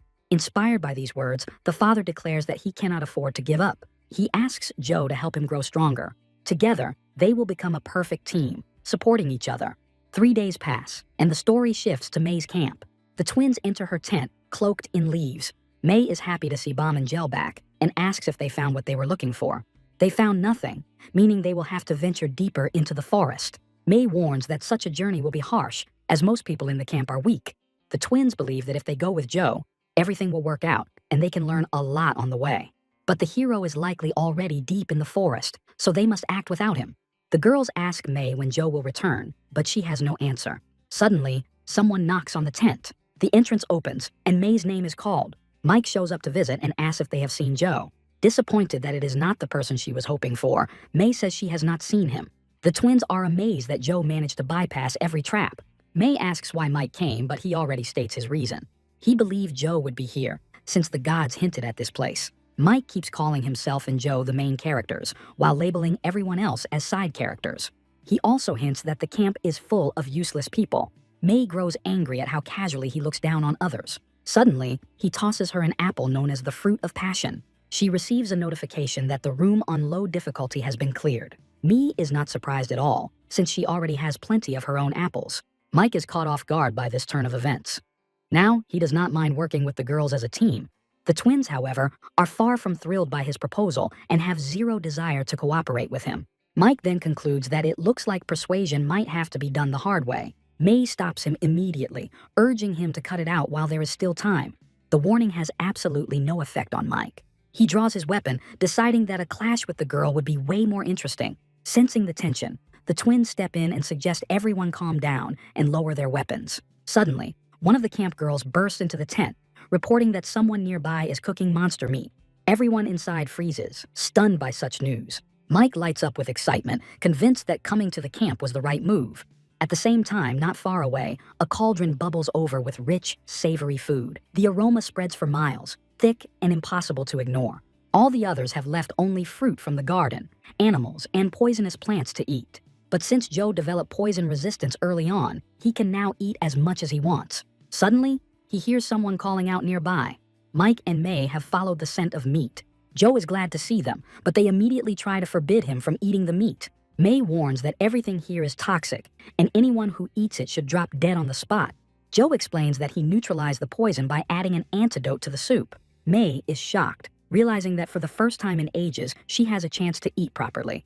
However, the bowl meant for May is snatched by Mike, who gratefully takes the meal for himself. Joe asks him for 1,000 pearls as payment for the service. The pair are stunned that he is charging for food, yet they still do not refuse to eat. For May, Joe sets the price at 200 pearls.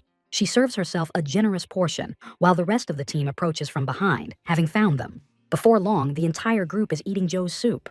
Joe discusses plans with May while they search for high-rarity items. They were also hoping for Joe's direct support. Mike announces that he would like to have a hero like Joe on his team. This sparks a conflict between May and Mike over who gets to claim Joe. The man then suggests that everyone simply unite into a single group. Both sides immediately jump up, declaring they would rather act separately. Time moves forward a bit, and the heroes gather beneath one large canopy. Me reports a surge of people arriving from the first zone, forcing them into fights almost every encounter. Joe is surprised by this information and decides to personally deal with the situation in the first zone. He tells the priest that staying in the camp would be the safest option. The father, however, is convinced that he cannot abandon Joe. May agrees to accept the new companion for a while. Joe explains that the priest will be safe here and can better unlock his potential. Once the issue with the holy man is settled, Joe leaves to handle his own matters. Deep in the garden, a deity tells Joe that he has grown much stronger and urges him to venture deeper into the forest. Joe ignores the voice and continues eating apples instead. The hero activates heightened senses. Suddenly, he notices something massive in the distance. Someone managed to get incredibly close without him noticing at all. The question remains how such a gigantic monster could even exist here. At that very moment, a colossal ape attacks the hero, and Joe activates the ability known as Lone Man. He vanishes instantly, just as the massive orangutan is about to strike. Holding his breath, Joe uses the stolen ability to climb into a tree directly above the unsuspecting beast. Suddenly, the tree in the beast's grasp ignites, and Joe drops down in the same breath, striking as he falls. With a single clean swing, he cleaves the entire ape straight in half. It feels like he is slowly learning how to use high-grade items properly, since their combinations often lead to results like this. Yet right now, Joe has no clear idea what his next move should be. Should he trace where the ape came from, or finish securing the antidote first?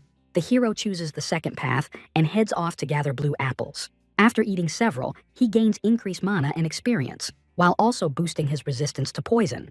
Even the gods are shocked by how many he intends to consume, as he shows no sign of stopping and devours fruit after fruit. Gradually, the poison resistance ability evolves until it reaches the rank of a primary insect destiny. Joe exhales deeply, loosening his grip as several fruits slip from his hands. They accidentally drop onto travelers from the first zone passing below. The group recognizes Joe, yet they do not say where they know him from. Their leader expresses a desire to talk, inviting Joe to come along with them. Joe suspects that this might be the very man who organized the attack on the first day. Deciding to accept the invitation, the hero jumps down from the tree and joins the group. After some time, they lead him to their camp. There are twice as many people here as in his own zone. Many of them stare at Joe, but none of them look afraid. He is escorted to a large tent and guided inside. Their leader and boss greets him there. Joe recognizes him immediately. His name is Steve. In Steve's hands gleams a heavenly flaming sword of third-tier dragon rank. In a past life, they managed to reach the very end of clearing all realms, so Joe is not surprised. Joe asks the leader why he was summoned here. Steve suddenly lunges forward at lightning speed, pressing the blade to Joe's forehead. The hero shows no reaction at all. This outcome clearly surprises Steve. He gets straight to the point, inviting Joe to work for them. The offer does not impress the hero.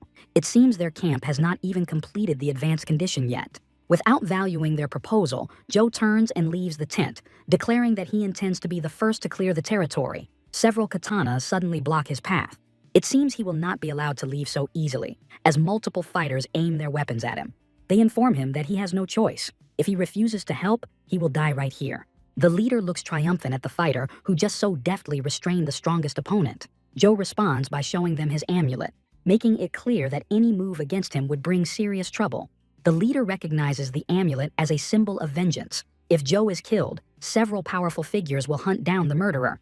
The prospect of becoming a target for such influential enemies terrifies the leader. Lowering his weapon with a heavy breath, he asks whether Joe received the message. A few days earlier, Joe did receive a notice about a trial for elite disciples, requiring the clearing of the Chamber of Hidden Sins on maximum difficulty. The reward would be granted upon success, and until then, the amulet was given to him. Suddenly, the boss shouts to draw the attention of the entire group. He warns them that Joe must not be killed. He also explains the amulet, stating that anyone who kills Joe will become prey to Avengers. Joe asks whether he is allowed to leave now. Without warning, the boss launches an attack, ordering his men to beat Joe but not kill him.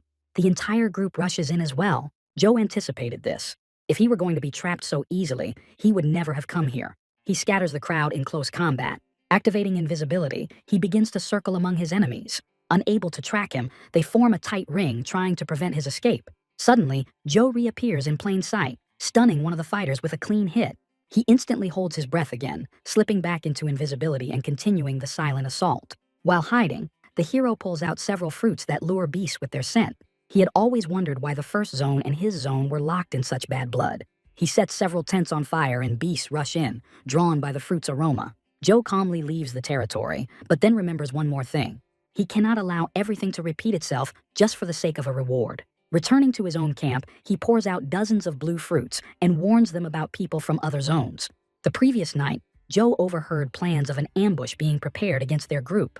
He offers the heroes a paradise aromatic fruit that allows the room to be cleared on medium difficulty.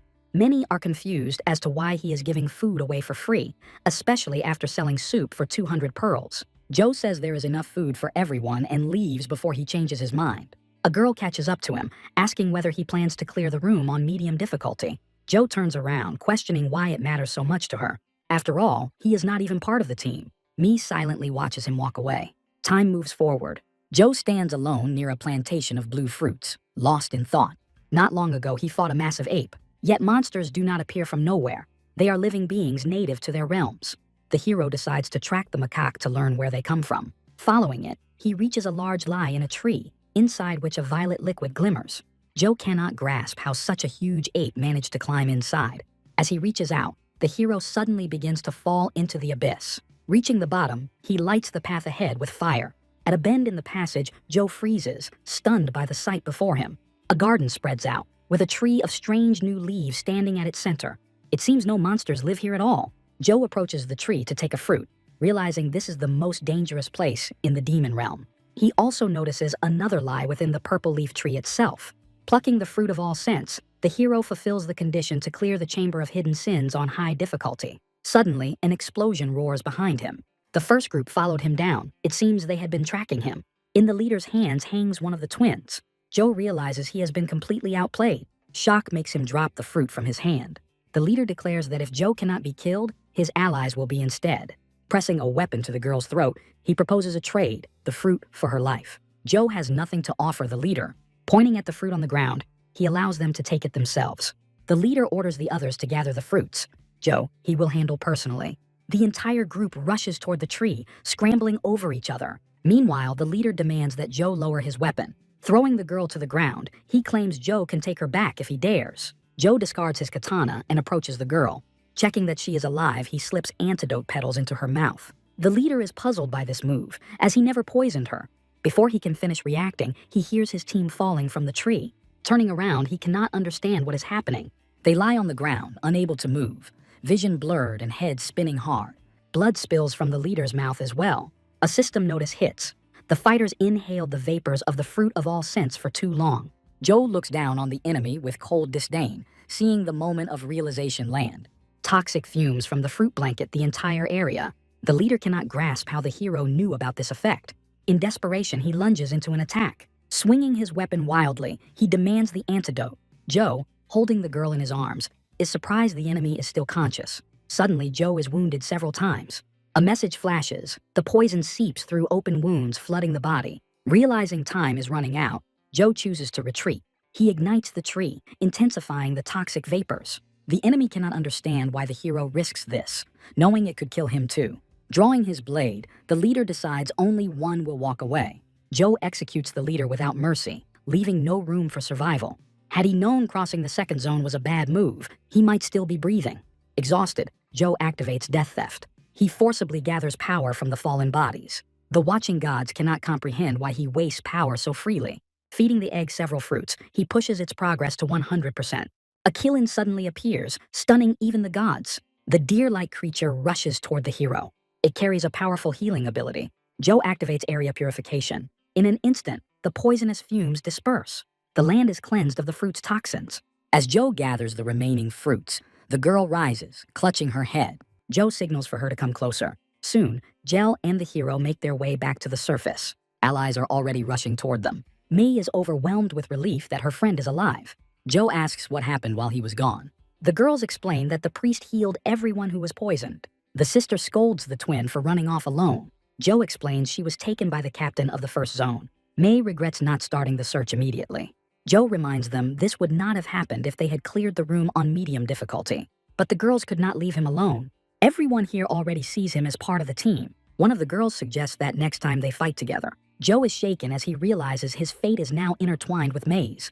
A notification appears about newly crossed destinies. It is now too late to distance himself from the team he created. Joe exits the room after clearing the level on the highest difficulty. Rewards are distributed, and since Joe gave everything he had, his prize is fitting.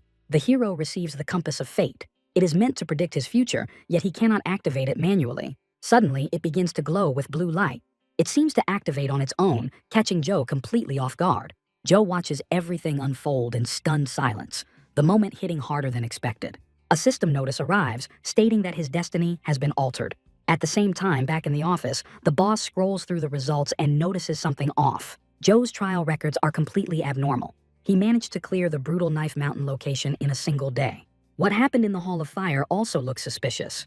He even defeated a Yeti in a hidden area of the Ice Hall, and he pulled off all of this while holding a laughably low tertiary insectoid rank. Most likely, the disappearance of the sword from the Forest of Branches was also his doing. Even stranger, he defeated the leader of the first group, despite the princess handing that man a copy of the Celestial Flame Sword. Now the boss takes interest in the girl as well, since a fighter from their clan was the first to clear the level on the highest difficulty. He also recalls that Joe managed to raise a killin. The odds of nurturing such a creature under natural conditions are close to zero. The boss decides to test the hero, suspecting that Joe might be able to read destinies. He immediately summons Joe. Choosing a clever approach, the boss claims he promised Joe a special reward and reveals a mysterious key. Joe is stunned by what the boss shows him. Dozens of legendary weapons hang on the wall, all stored within a pocket dimension the boss created himself. He allows the hero to choose any weapon he wants. It feels suspicious, as if the boss sensed something and is letting Joe choose far too easily. Joe steps closer to the wall and begins examining the options. He realizes the boss altered the weapon stats. Low-rank weapons now display the appearance and descriptions of god-tier artifacts, while high-rank ones look unimpressive. All of it is designed to test whether the hero can read destinies. Without that ability, determining a weapon's true class is impossible, as the descriptions are deliberately warped. Joe continues making his selection. It seems the boss removed the strongest items, yet a couple of phantom-class weapons still remain.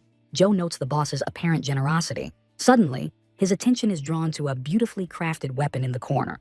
A solid-looking sword with clean lines, yet it carries only a basic primary rank. Joe feels thrown off. This is not what he expected at all. Suspicion creeps in as the weapon ranks feel wildly inconsistent. The hero activates his power detection ability. Thinking it through, Joe realizes the boss is testing him. Such elaborate measures only make sense if his skills are under scrutiny. Exhaling slowly, Joe understands he nearly walked into the trap. Only a handful of people can read destinies, and the agency keeps tight control over them. The hero hesitates, weighing whether to reveal his ability or keep it buried. The boss abruptly interrupts his thoughts, asking if the choice has been made. Joe turns and points toward his decision. The boss is shocked, seeing the finger aimed straight at him. Joe instantly realizes he has been misunderstood. The boss calls him clever. Flattered, he assumes Joe chose the most valuable thing in the room, the boss himself. Joe is left confused, realizing his intent was read completely wrong. He clarifies that he was pointing not at the boss, but at the key in his hand, the true access to the weapons. This way, the boss does not have to part with a single artifact in the room. The leader falls into deep thought. Time moves forward as Joe prepares to feed the killin. He received the key, and copying it will take 3 days, time he plans to use to push the beast's growth as far as possible. Feeding the killin costs 12,000 pearls, a straight-up brutal price. Still, the hero never cuts corners when it comes to his companion. Suddenly, he gains a new rank, Secondary Phantom, along with the ability to control water.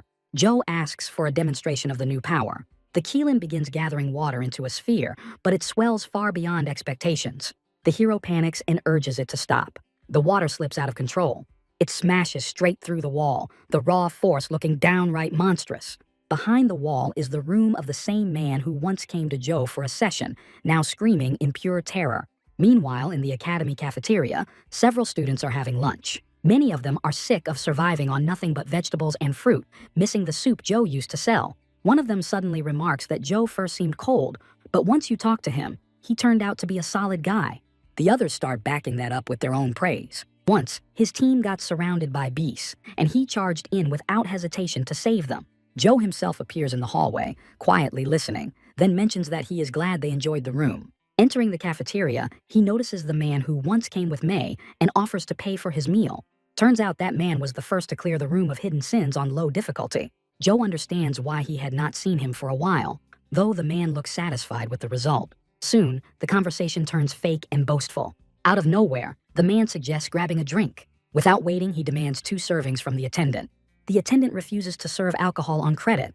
The man has no money and Joe steps in. That pushes the man over the edge. The hero tells him to calm down. Joe learns that as a VIP client, he can get drinks for free. That privilege unlocked after spending 12,000 pearls in one go. He orders drinks for both of them. The man is stunned by Joe's generosity. Jealousy twists his face as he bites his lip. Suddenly, he smashes a glass and starts yelling, demanding to know who Joe really is. Bomb and Gel, eating nearby, jump up in alarm. Joe snaps, demanding an explanation. The man shouts back and storms out. The girls ask if that was his friend, but Joe denies it.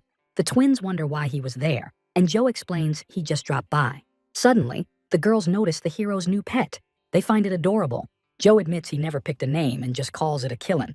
Bomb suggests the name Leanie, and the creature's rank instantly rises. The hero is stunned by the sudden evolution. The girls proudly demand credit for it. Joe thanks them. The twins insist that he take them into the next room. Joe pauses, wondering if they are not meant to go together anyway. Time shifts back by a week. The Viper Room opens, with a mission to protect a certain object, though the details remain unclear. A masked stranger steps out of a container, declaring himself the master of the room. Joe is confused, since in his past life, a different figure stood here. The stranger explains that the task is to protect the snakes by binding them with special fabric. Each fighter is set to receive a mark of binding once the condition is fulfilled. The crowd scatters, fanning out to hunt for snakes across the zone. Some already secure their targets, while others are locked in messy struggles. The protection phase will last 168 hours, and every snake must be given a name. Joe wanders in thought, trying to decode the warning pulsing from the compass of fate. This life has stacked up way too many differences compared to the last one. On a bridge, he suddenly hears the voices of gods again, but he shuts them out without a second thought. Ripping off his shirt, the hero dives straight into the river. Strange creatures drift beneath the surface. Joe studies the underwater life, noticing there are way more of them than expected. Thanks to the water attribute, his lung capacity increases by 20%. His beast activates its water control ability. That power transfers to Joe, letting him move freely and breathe underwater like it is nothing. The hunt for a snake begins. Suddenly, he spots something nearby that looks suspiciously like one.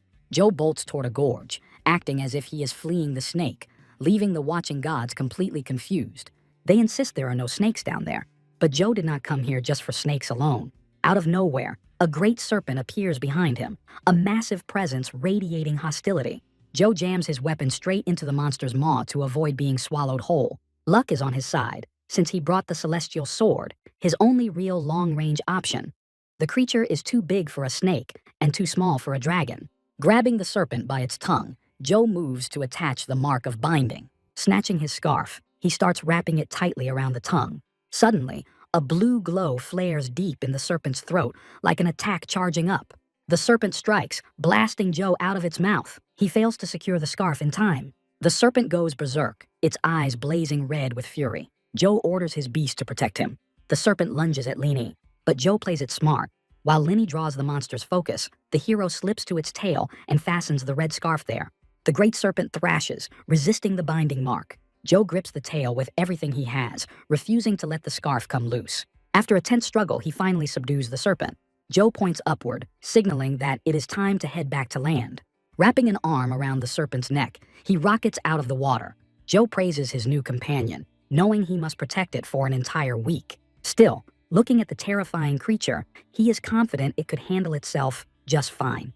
The serpent gives Joe a questioning glance and dives back into the depths. Joe declares a full week of vacation for himself. Instead of resting, he immediately sprints off to wipe out local beasts. His power level climbs to 26. Even with that gain, he knows pushing his stats further will only get harder, despite his higher class. He tells Leanie he is taking a short break. Joe pulls several pearls from the fallen monsters, noticing that Leanie clearly cannot stand the sight of blood. Suddenly, something catches Joe's attention. Sensing trouble, he breaks into a run toward the source. Reaching a waterfall, he stops and waits. Screams echo from below. Stepping to the cliff's edge, Joe takes in the scene beneath him. Several men are arguing below, and among them is a familiar face, the same guy who was beaten not long ago. It looks like the group of men starts rebelling against their own boss, fed up with him constantly ranting about Joe. The hero watches the whole scene in silence from above, completely detached. The gods whisper suggestions, offering Joe a deal to work under the man, hinting that money is what he lacks most. Suddenly, the man below, left on his own, finally notices the hero. He asks Joe to help his snake. The two break into a run as if the snake is under attack, but the man can do nothing since he already lost track of it. Joe asks what the reward will be for the help, and the man reminds him that he never paid for lunch. The hero stops cold, refusing to move an inch, making it clear he does not work for free. The man offers 2,000 pearls. After receiving the pearls, Joe seals the contract. He rushes to help the man's snake, which is indeed under attack. An unknown guy is senselessly killing the snake. Joe starts blocking his attacks, shielding the bound creature. The stranger is annoyed, insisting Joe should go find another snake since this one was his first. Joe tosses the injured snake toward the running owner and takes a fighting stance. The man catches his pet, which is barely clinging to life. Furious, he demands to know why someone would attack another person's snake. The attacker seems genuinely unaware that the snake belonged to someone. The others are just as shocked that he knows nothing about binding marks. It turns out the guy has a completely different mission, one that requires killing snakes. That revelation stuns both Joe and the man. Joe recalls that in his past life, the third zone had a different objective. Back then, both zones protected snakes together, fighting monsters as allies. That realization hits hard, meaning his serpent cannot be left to defend itself anymore. Suddenly, Joe receives an alert that his bound serpent is under attack.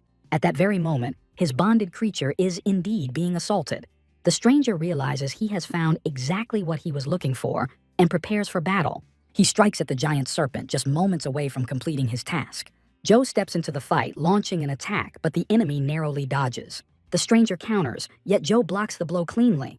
Joe realizes he knows this opponent and always suspected he would be the one to strike. The attacker is stunned that his assault was stopped. In Joe's past life, this man was part of the Flying Tiger clan, the same clan Joe once belonged to. He had even invited Joe to a party on that very fateful day. Joe feels a strange sense of relief seeing him alive here. The man, named Sam, claims he will let Joe's attitude slide, but insists Joe step aside since he has plans for the monster.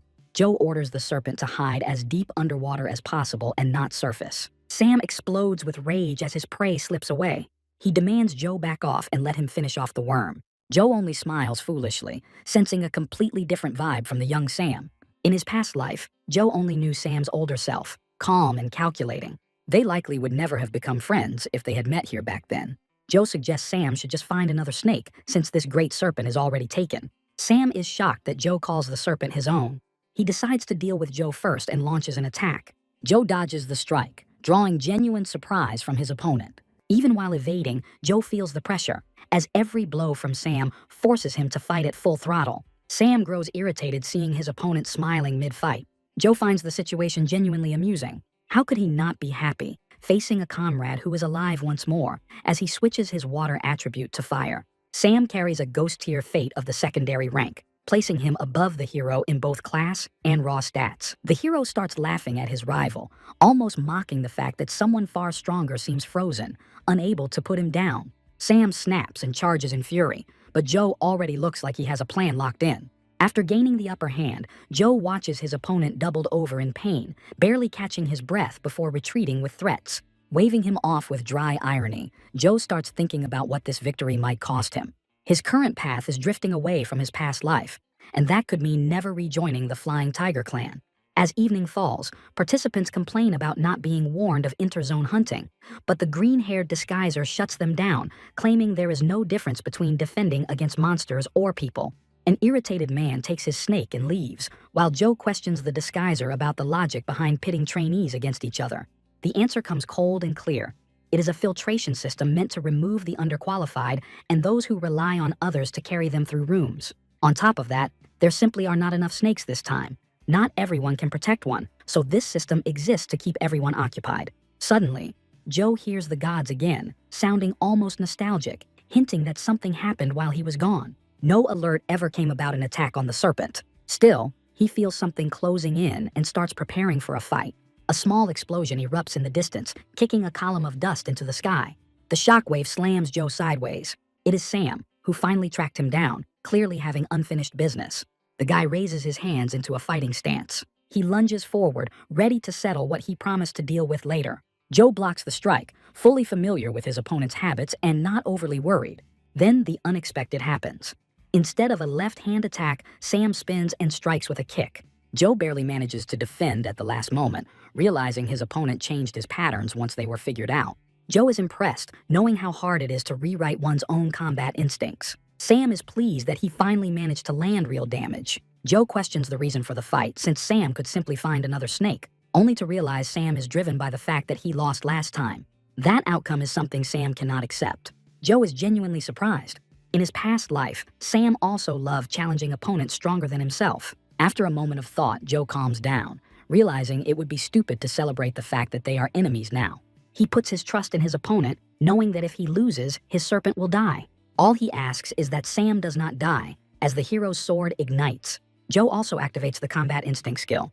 His vision blurs and control starts slipping away. Sam charges again. Joe is already ready, deflecting the assault. He enjoys fighting opponents stronger than himself. Each strike fails to truly threaten him as he slips past an elbow blow. Joe grabs Sam's arm, lining up a counterattack. Sam dodges the sword strike, though not perfectly, still taking a glancing hit. Joe remains exhilarated, slowly losing control in the thrill of battle. Sam is shocked by what he is witnessing. The man before him is not the same one he fought yesterday. This opponent has somehow grown far stronger and looks almost unhinged. If this pace continues, Sam's chances of losing keep climbing. Gathering everything he has, Sam slams a powerful attack straight into Joe's chest. The sheer force shatters several of Joe's bones. Joe crashes to the ground while Sam stands over him, unsure what to do next. The hero feels an overwhelming urge to kill, completely out of control. Suddenly, the combat instinct skill evolves to Ghost Tier secondary rank, briefly restoring his sanity. Relieved to have his mind back, Joe blocks the next incoming attack. Sam is stunned by how his opponent has changed yet again. In the next heartbeat, the hero's body ignites, heat rippling through the air. Joe makes it clear that he has been running scenarios in his head, thinking through every possible way to put his rival down. Sam is shaken, unable to process how the hero is still moving after taking multiple broken bones. Joe charges once more, attacking with a wide grin carved across his face, pure battle high leaking through. After a while, Sam lies beaten on the ground, battered and spent. It looks like he has lost again. Joe is lucky the match ends right there, as his combat instinct skill shuts down from mana depletion.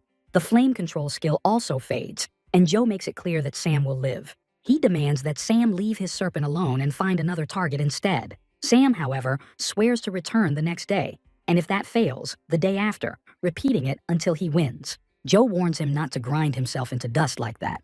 Sometime later, Joe heads back to base, preparing to step into the portal. He knows Sam will not abandon his obsession, yet Joe cannot allow either of them to truly lose. Exiting the portal into the hall, he notices several people surrounding the masked girl, furious that the third zone only needs to kill a few snakes. The girl calmly explains that the second group's task was to protect the snakes, and they failed. Joe sits down to rest, healing his wounds while listening to the ongoing arguments. Suddenly, an interesting idea clicks in his mind. He calls Inspector Anabai over. Joe leans in and quietly lays out his plan near her ear. She answers with a mysterious smile. She confirms that the plan is entirely possible. Now Joe has one more reason why losing is not an option. After some time, he enters the portal again, heading out to hunt for a bit. Day after day, Sam keeps attacking him. Each time, Sam loses again and again, unable to accept it. Little by little, only a few days remain to keep watch over the serpent. Sam questions why Joe insists on fighting fair while setting his own body on fire. Joe makes it clear that he uses his abilities whenever and however he wants. Sam retreats from the battlefield once more, defeated again, and vowing to return tomorrow. The Great Serpent, watching all this, probably thinks both of them are a little unhinged. Suddenly, Joe notices the serpent on the surface, confused since he ordered it to stay underwater. It turns out the serpent is simply hungry. Joe feeds it expensive food from the cafeteria, instructing it to head back down once it finishes eating. After feeding the serpent, he signals that it can go. At that moment, the twins Bomb and Yell rush up, curious about what he has been doing here. He explains that he was feeding his great serpent, which sparks clear jealousy in the girls. They also notice his bruised face, clearly Sam's doing, though Joe has no intention of stopping their fights. The girls do not believe him, as this behavior feels unlike him. From the water, Joe's serpent quietly watches the group. Nearby, a small group of guys ask Sam for help dealing with the second group, but he is reluctant, focused on settling his own score. One of them reassures him, claiming to know a way to defeat Joe. All the while, the serpent observes them from afar. Hearing a strange bubbling sound nearby, Sam turns his head but sees no serpent. He asks the man how such a plan could even work. Joe stands on the shore facing his serpent. Today is the final day he must protect it. At the same time, Sam approaches from the forest, and Joe wonders what will happen if Sam loses again. Sam is fully intent on winning this time, absolutely refusing to take another loss. Joe only laughs at him, completely unfazed. Joe proposes a wager, framing it as their final clash, where victory would grant the right to demand a single wish from the loser. The opponent wonders what happens if he wins, but Joe, already coiling to strike, makes it clear that such an outcome is not on the table. Sam is irritated by that level of confidence. He settles into a combat stance, muscles tightening as he prepares to attack. Sam launches forward, convinced that the hero's usual techniques will no longer work on him. He tears through Joe's flaming shield, pressing the assault. Joe manages to block the blow, stunned at the thought that his opponent might have broken through fire itself. The hero activates his fate-reading ability. It becomes clear that Sam has gained fire resistance. Sam is certain of victory now, believing the hero has lost his greatest weapon. Then something completely unexpected happens. Joe reactivates his battle-focused ability and draws a lightning blade. With that, the tide clearly shifts in his favor. Sam notices the change in Joe immediately. It becomes obvious that the hero had been hiding an ace all along. Still, Sam wonders whether Joe truly believes only one of them has hidden abilities. A shapeless spear forms in Sam's hand. Joe receives a warning from his senses, screaming danger. Even the gods recognize the spear, identifying it as divine weaponry. Sam attacks without hesitation. The spear hurtles toward Joe at extreme speed. Against all odds, the hero deflects the devastating strike. A message flashes, announcing that Joe's combat instinct has been canceled. Joe is furious, knowing this is the worst possible moment for that skill to drop, and he immediately forces it back online. Today, no matter the cost, he must win. Joe's combat instinct ascends to ghostly first rank. A strange yellow glow becomes visible to him.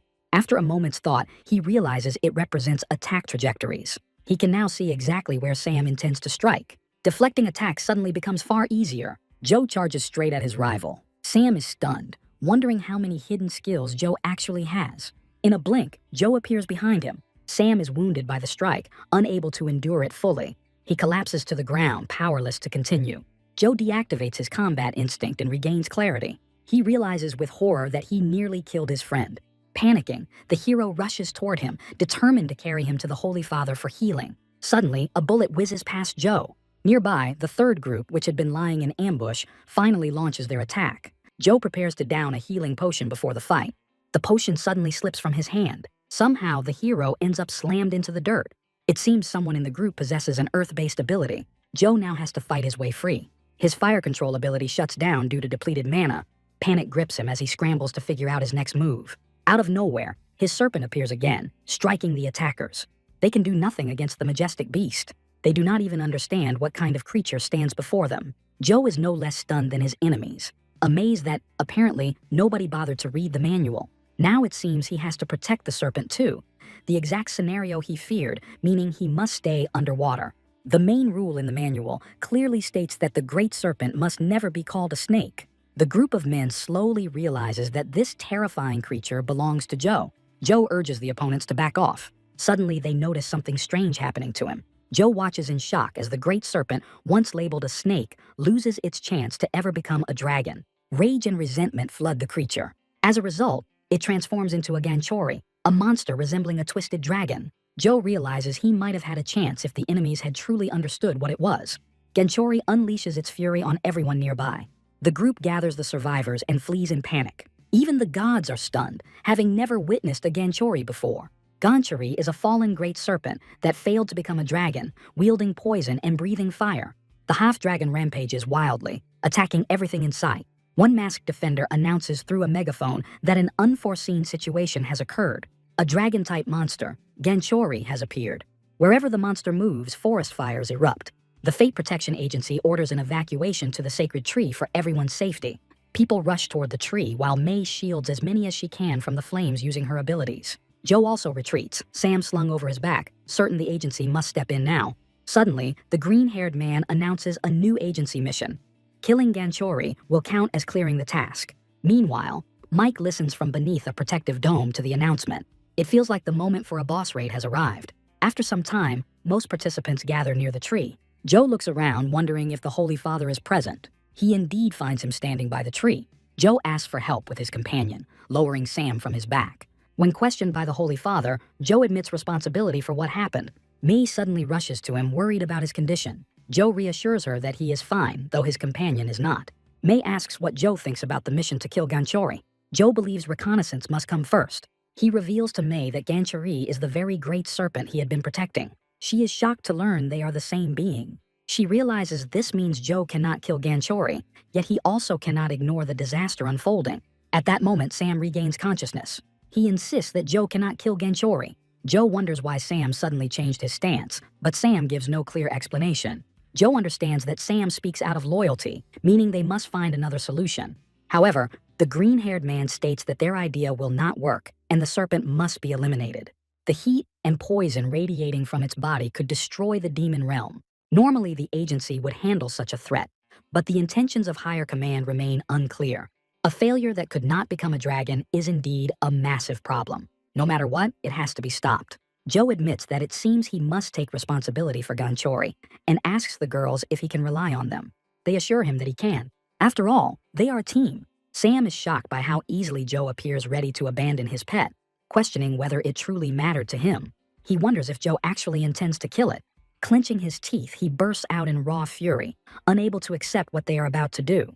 The man starts running away, and Joe barely manages to call out after him. The boy can only watch his fleeing friend with a heavy, hollow look. Stepping away from the sacred tree, he dives angrily into a storm of thoughts. It gnaws at him that the green-haired man dared to call the great serpent a failure. Memories of childhood resurface, when his father used to beat him while branding him the same way. Back then, people often said it was shameful to have a son like him. He never talked back, only stared silently at his parent. The problem was never that he failed to achieve something, but that he could not become the perfect son his parents demanded. To them, anything short of perfection meant total failure. That pressure pushed him into constant fights, losing control of himself again and again. Maybe that is why he grew so deeply attached to the great serpent. Somewhere inside, he believed Joe had to be different from everyone else. While Joe carried Sam on his back, they exchanged a short, heavy conversation, with Sam questioning why he was being saved despite not deserving it. Joe answered that Sam was not the person he believed himself to be. Hearing those words felt like a massive weight lifting from his chest. He fully understands that the great serpent cannot be allowed to destroy the demon realm, yet he still wants that giant to live. Meanwhile, Joe explains to his group about the key he received from the boss. They realize the hero can lend them weapons if needed. Still, Joe has no intention of killing Ganchuri, as he plans to take responsibility for it instead. Joe shares a rough plan with the group. They decide it is worth trying, and the girls suggest asking others not to attack Ganchuri. Joe cannot even imagine who would dare challenge such a monster, especially with the mission ending in just one more day. Suddenly, the girls remind him about Mike, nearly the only one eager to fight. They ask the Holy Father how he reacted to the announcement, and he admits the news about Ganchuri deeply unsettled him. Joe wonders where that guy is right now. At that moment, Mike is pestering a random group of men. He asks where they are headed, and they answer that they are running back to the lobby. They explain that they only need to survive one more day to clear the task, so risking everything makes no sense. The group starts circling him, urging him to fight the monster instead. Suddenly, he grabs a serpent slithering past and crushes its neck without hesitation. It looks like the serpent is dead. Rubbing his hands together, Mike tells the man not to act foolish. He then turns his attention to the rest of the group, making it clear this applies to them too.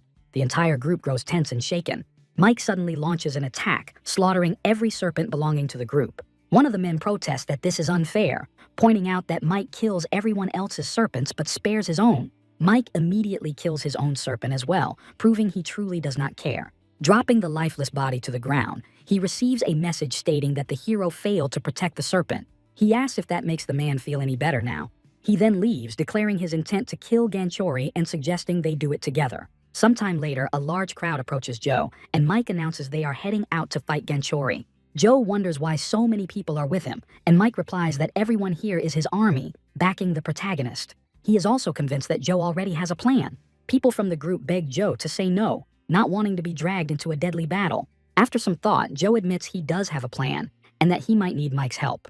At that moment, a group of masked figures emerges from a portal. They question what the leadership is thinking, since the students could easily be sent to their deaths. Suddenly, the boss notices the princess standing nearby, who informs him that the hero is late. Several other overseers are present as well. At that moment, they notice that someone is actually fighting Ganchuri.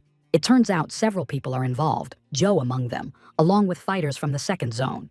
The bosses are stunned that anyone dared to challenge such an overwhelming monster, fully convinced that no one could handle it. The princess, however, hopes the attackers will give up sooner rather than later. She promises that if Joe loses, she will transfer him to the first zone. She is desperate to learn where such a powerful, awakened individual came from. Deep down, she envies the second group. Meanwhile, a real, full-blown battle unfolds around Ganchori.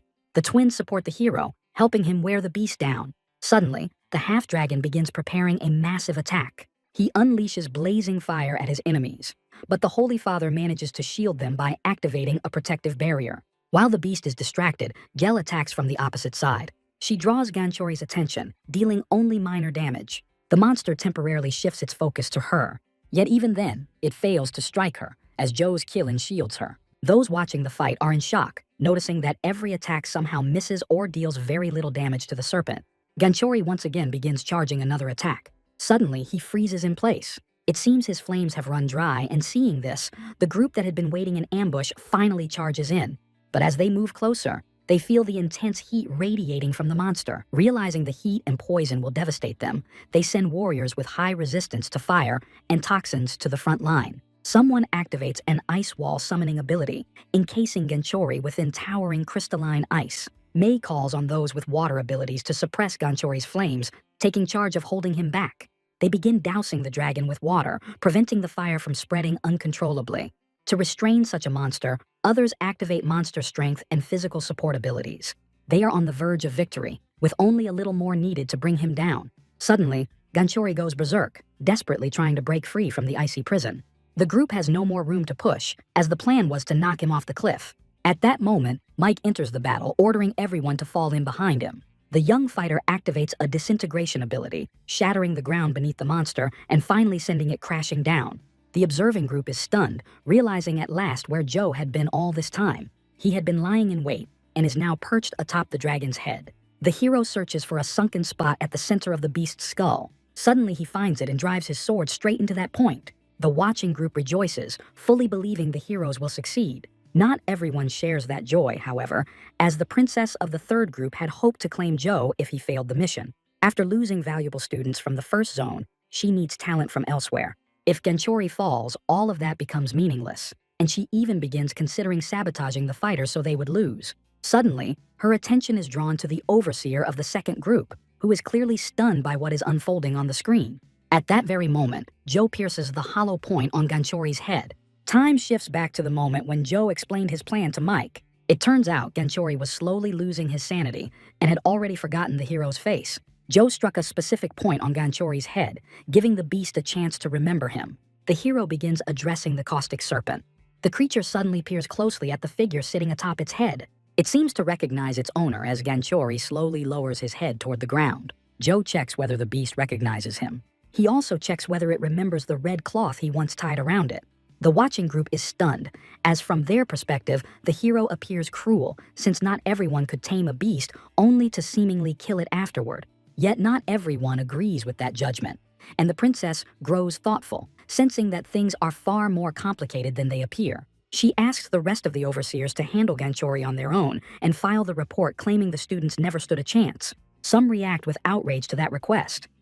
The director of the second zone states that the territory is under his control, so the call should be his. The girl replies that she never heard such authority from the director and adds that Joe seems to be in danger. She unleashes a lightning strike across the field, not caring who gets caught in the blast. Joe is saved by the lightning sword embedded in Ganchori's head, which absorbs the hit. The second zone overseer rushes toward her, realizing she could have injured the students. She does not understand the accusations, since Joe is still alive. In her mind, if he dies, everything collapses, so she moves in closer. Activating airwalking, she flies toward the hero and strikes Ganchori with lightning once more. This time, the shot looks perfectly aimed. The other overseers rush in, knowing she will not walk away if anything happens to Joe. Despite all the attacks, the hero brings Ganchori fully under control, and the creature offers no resistance. Joe himself is far from pleased with this kind of interference from the higher-ups. The girl realizes her lightning did nothing and guesses the hero wields a weapon that attracts lightning. The three descend toward Joe. She apologizes, admitting she tried to help but only made things worse. She is relieved the attacks missed the hero, though Ganchori's internal injuries are severe. The princess intends to return the lightning sword and deal with the beast, but the hero cuts her off, making it clear that no one but him may touch Ganchori. He never intended to kill the creature, and this revelation shocks the group. He makes it clear that he will not allow anyone else to do so either. Extending his hand, the hero declares Ganchori to be his dragon. The overseers clearly dislike this development. The poison and flames the dragon emits still pose a threat to the world. Joe openly disagrees, igniting anger among the instructors. The hero promises that he will truly take responsibility for the creature. Using Lini, Joe begins healing Ganchori's wounds. A faint green glow ignites above the beast. In an instant, the light completely envelops Ganchori. The blinding radiance forces all observers to shield their eyes. Holding the creature close, the hero affirms that it is neither a mistake nor a monster. He calls Ganchori a dragon, as if trying to awaken its true self. Suddenly, a purification of regret begins within Ganchori. The creature rapidly shrinks, becoming small enough to rest in the hero's arms. Now stabilized, there is no longer any reason to destroy it. The overseers watch in shock, realizing the Killin is capable of such a feat. After a closer look, one of them concludes that it truly is a dragon.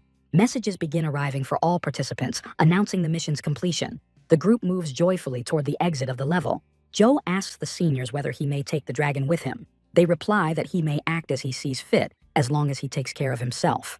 The hero expresses gratitude for their kindness, though his body shows clear signs of the brutal battle. The princess voices concern that leaving him like this could get him killed. She asks a red-haired girl nearby to heal Joe. Extremely expensive medicine is used, reserved only for dire emergencies.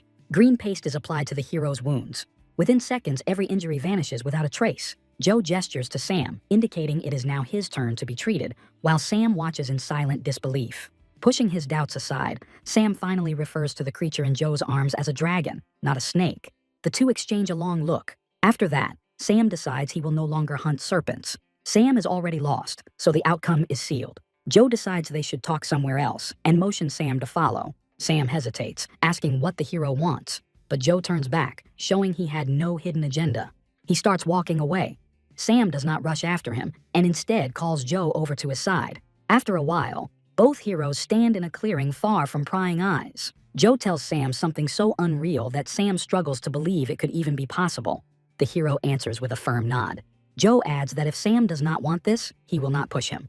Sam responds that he will do exactly as asked. He states that he wants to work alongside the hero. The fates of Sam and Joe intertwine, and Joe's destiny begins to stabilize. Joe's fate class rises to secondary human rank.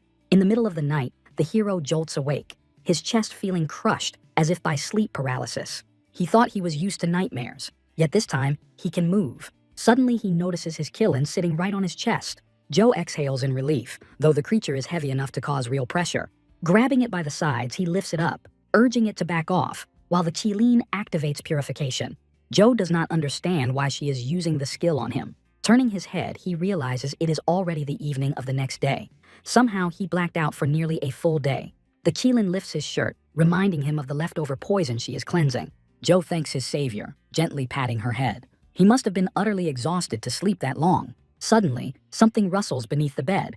The hero looks down. A small dragon snarls at him from below, forgotten for an entire day. Joe cannot understand how it got here, since he sent it back to the spirit realm after it tried to bite Mike. Picking it up, the hero urges it to behave, yet has no idea what to name the new creature. Suddenly, its stomach growls, making it clear the dragon is starving. Joe decides that feeding the dragon comes first. Time shifts to the cafeteria. Seeing his new pet, the hero realizes his food expenses just doubled. Mike suddenly appears behind him out of nowhere, clearly searching for his companion. He notices the new pet and asks about its name, learning it is called Yearn. Mike is surprised, thinking that name sounded more fitting for a snake. Suddenly, he notices the dragon glaring at him with hostility. Mike remarks that, when you think about it, there is something more to this dragon. Joe silently watches him. He is right. Yearn is not just some ordinary dragon hatchling. During his talk with Sam, Joe mentioned that he would move together with him to the second zone. There is a reason Annabee attached herself to the second zone, where the students failed to protect the serpents. Even after failure, a second chance exists if one transfers to another zone. But that means starting from scratch, which is no easy task. Mike asks why Joe pulled Sam into the second zone. Joe replies that Sam looks useful, while Mike counters that many zones have similar students. Joe wonders whether Sam will become someone impressive in the future, sensing that Mike still believes Joe is from the future. In the Serpent Chamber, Joe looked like the true protagonist, which pushed Mike into quiet reflection. He feels like something is missing, as if the puzzle in his head refuses to come together. Joe cannot tell what is missing. In his own recklessness, He has already done far more than expected. Mike begins to say that helping the hero makes him feel more fulfilled. He does not finish, as May appears in the doorway. The girl silently observes the scene. Mike decides to leave, admitting he already took too long a break and needs to get back to work. Watching him walk away, Joe thinks the kid is at the peak of writing his own legend. May approaches him and explains that because of Mike, a lot of people failed the mission. Joe reassures her that there is no need to worry, saying Mike is not a bad person. At that moment, Sam appears at the cafeteria entrance. The hero wonders if they were talking about him. The pair get introduced to each other. A few seconds later, an awkward silence settles in. May says she should get back to her duties. Sam asks if she is Joe's girl, but Joe denies it and shows annoyance at being called an old man. Sam replies that he called his friend that only because Joe is older. Truth is, he just does not want to trip over Joe's name every time. Suddenly, Sam admits it feels like they have known each other forever. Joe reminds him of a guy Sam clashed with not long ago. He felt the same about May, sensing they were bound to work together someday. Those words unsettle Joe, since Sam talks as if he knows or remembers something from a past life. Sam cuts himself off, calling his thoughts stupid, and says he hopes they become solid partners later on. Joe starts wondering whether it is just coincidence that his friend has such thoughts, or maybe Joe himself is steering the future the way he wants. Saying goodbye to May, he senses Sam might be avoiding her. Sam says he wants to grow closer not only to May, but to the other fighters too. Everyone except Mike. Mike wiped out every snake in the area, leaving zero chance of victory. Sam cannot understand how someone can kill a serpent they were supposed to protect. Joe asks him not to provoke Mike, since things could spiral fast. He also remembers the kid is the same age as Bomb or Gel, so it should all smooth out. Suddenly, Sam says he has a small proposal for the hero. Time jumps forward a bit as a strange fight breaks out. Dodging attacks, Sam smashes a door open and dives into a passage. The hero, moving at full speed, accidentally crashes through a wall. It turns out Bomb decided to attack him. The girl refuses to accept the kid into the team. Sam does not even know who she is, since Joe brought him here. The girl declares herself the master's first disciple, calling Joe her master. She adds that her guardian angel dislikes Sam, judging him as shameless and lacking conscience. She clearly heard him proposing to bring a new member into the team. Sam stands there in silence, listening to her monologue. He too carries the power of a deity. Sam laughs at her, mocking why her god failed to recruit Joe earlier and why she is mad at him for not convincing Joe. The girl replies that Joe would not care anyway, but Sam refuses to back down. Bomb asks whether Sam understands his situation, saying they tolerate him only because they think he would not survive a fight with them. Suddenly, Gel jumps into the argument, claiming she is actually the #1 disciple, which infuriates Bomb. Bomb thinks the hero is weak for crawling into their zone after failing his mission. Sam asks if the girls want to start a massacre, since at first glance they look pretty fragile to him. Suddenly, a familiar voice echoes from behind. Joe arrives just in time, clearly sensing that things already went south. It turns out yesterday's calm shattered because Sam kept talking about divine patronage. Suddenly, Gel says their deity ordered Sam to be forced to his knees, which pushes Joe over the edge. He asks whether Zeus still wants him, and the girls nod without hesitation. Sam also confirms that his own god wants to claim Joe as well. The hero pauses for a brief moment.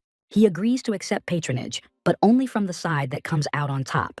However, they will be the ones paying the price with him. If Joe wins, they must drop this whole scheme. He also sets a condition that their gods pay him instead. Joe could really use an item at least of phantom class. The group starts chewing on the hero's words. Under divine patronage, one can borrow godly power, but must obey divine revelations. Yet not every order is a revelation. Blindly following gods without thinking turns people into puppets. Joe has zero intention of risking himself like that. Sam suddenly says the gods warn him the fight will be unfair, since Joe is way too strong. Joe agrees not to use any abilities. If they manage to land even one hit, the win goes to them. The fighters decide not to stall things.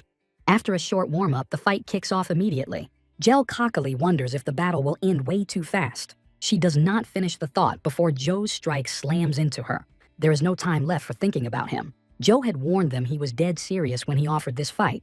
With a single blow, he knocks the girl out cold.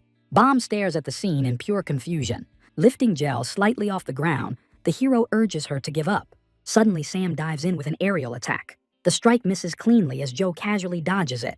Dropping the sisters aside, he switches focus to the guy. Sam starts mocking his opponent, claiming Joe completely forgot about him. Yet not a single attack reaches Joe, forcing Sam into non-stop dodging. The guy keeps laughing, wondering if that is really all Joe can do. Joe just watches him in silence, calm and condescending. Out of nowhere, a bullet whizzes past Sam's side. Bomb joins the fight, but for some reason keeps missing her shots. Using Sam's distraction, Joe grabs his head and slams him hard into the wall. Jel protests loudly at her sister, saying she cannot just hand them the loss. Having dealt with one opponent, Joe turns back to the girls. Their attack still cannot even touch him. A silent crowd watches from the sidelines, May visible among them. Someone asks her if she plans to stop what is happening. On the battlefield, furious clashes break out between the fighters. Still, no one manages to land a single wound on the hero. Watching this training-like beatdown, May only sighs with a faint smile. She takes out her phone and quietly walks away amid the students' shouts. Answering the call, she calmly says she will pass along an address. After a while, Joe stands leaning on his katana, staring at the beaten students. It looks finished. He sees no point in continuing the fight. The others, however, refuse to end it. Sam, lying on the ground, still tries to move. Joe asks the fallen fighter whether he plans to bother him again for an entire week. He is ready to keep fighting, but battling over divine whims disgusts him. Maybe things would have been better if they had admitted early they could not get along, instead of pretending everything was fine and letting gods pit them against each other. Joe truly hates how this turned out.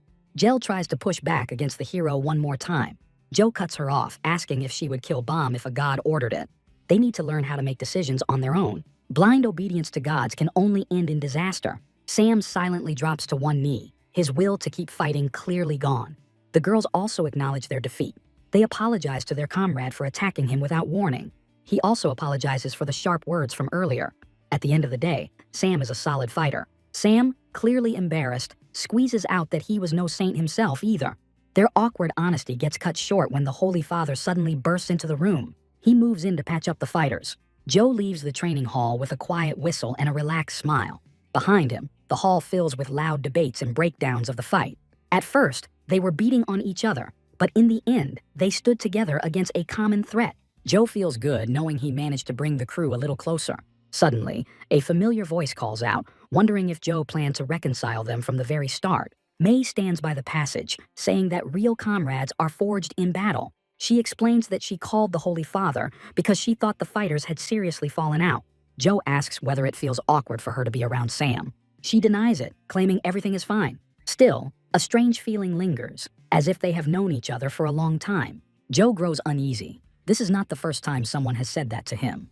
First, Sam voiced the same feeling in the cafeteria. Now May echoes it. Joe hides his emotions, smiles it off, and advises her to go easier on Sam. Elsewhere, a red-haired girl in a mask reports to a supervisor that students who failed the trial have restarted from the first zone. The princess replies that she does not have high hopes for the new batch. Joe cleared the trial with ease, and Sam also stands out, having advanced to the second zone. Anabi asks whether the princess is already giving up on Joe. The answer is no. If anything, she wants him even more now.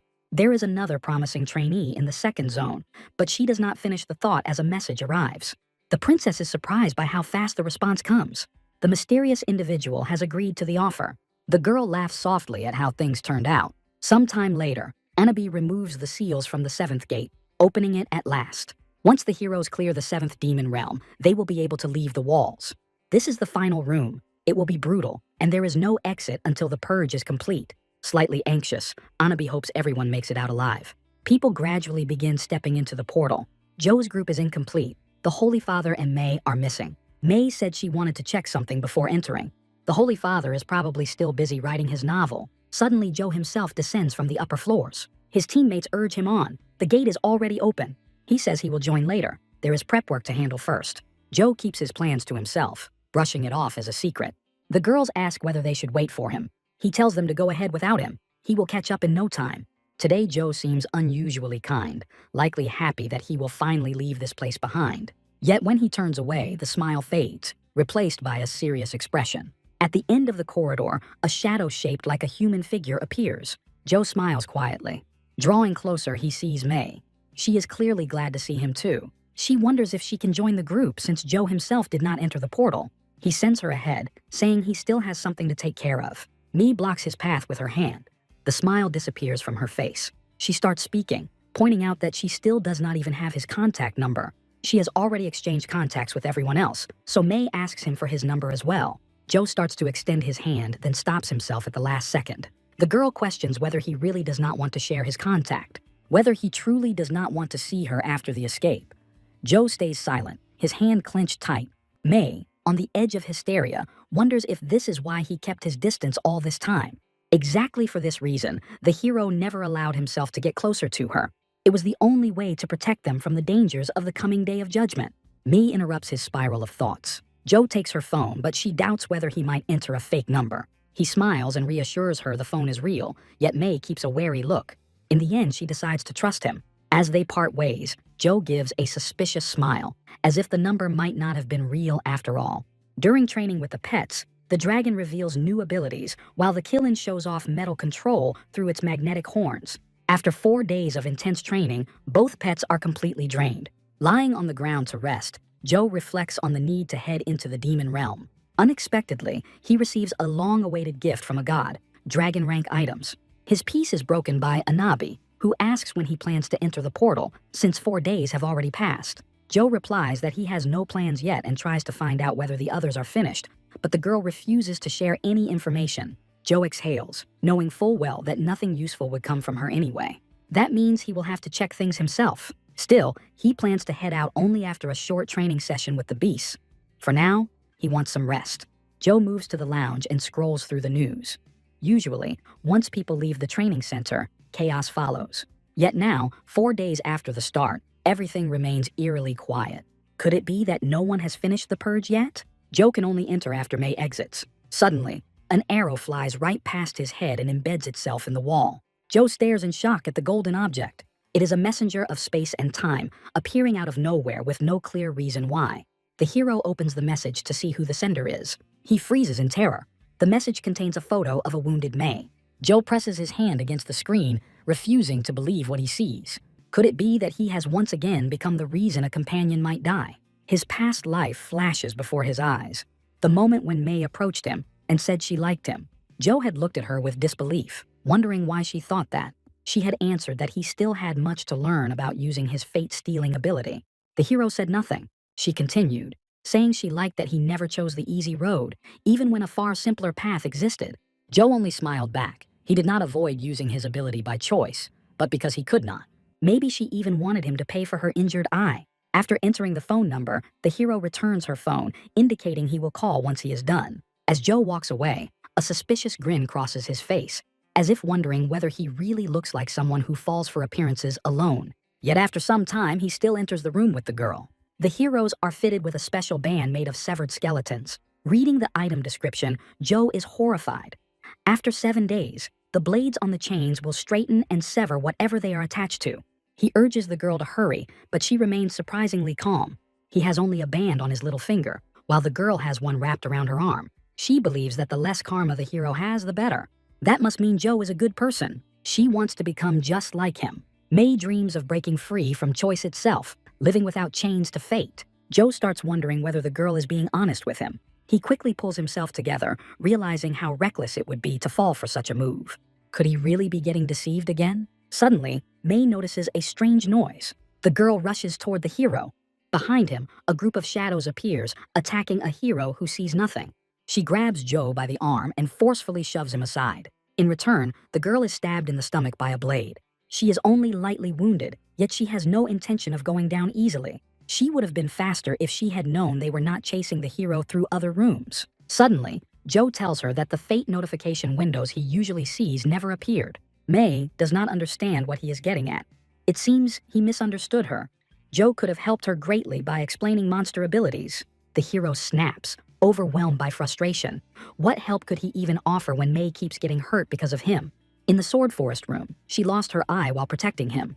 Joe calls her far better than himself, unable to grasp why girls like her stay close to someone like him. She is visibly shaken by his words. Still, she smiles, ready to explain why she stays with him. Suddenly, Joe is snapped out of his thoughts when the dragon lightly bites his arm. It seems the hero has been frozen in front of a message for too long. Both of his beasts are strangely agitated.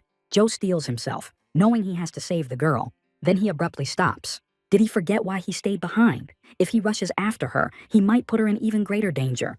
Because of his fate, those around him keep getting dragged into disaster. May is strong. She once said she enjoys fighting against the pull of his destiny.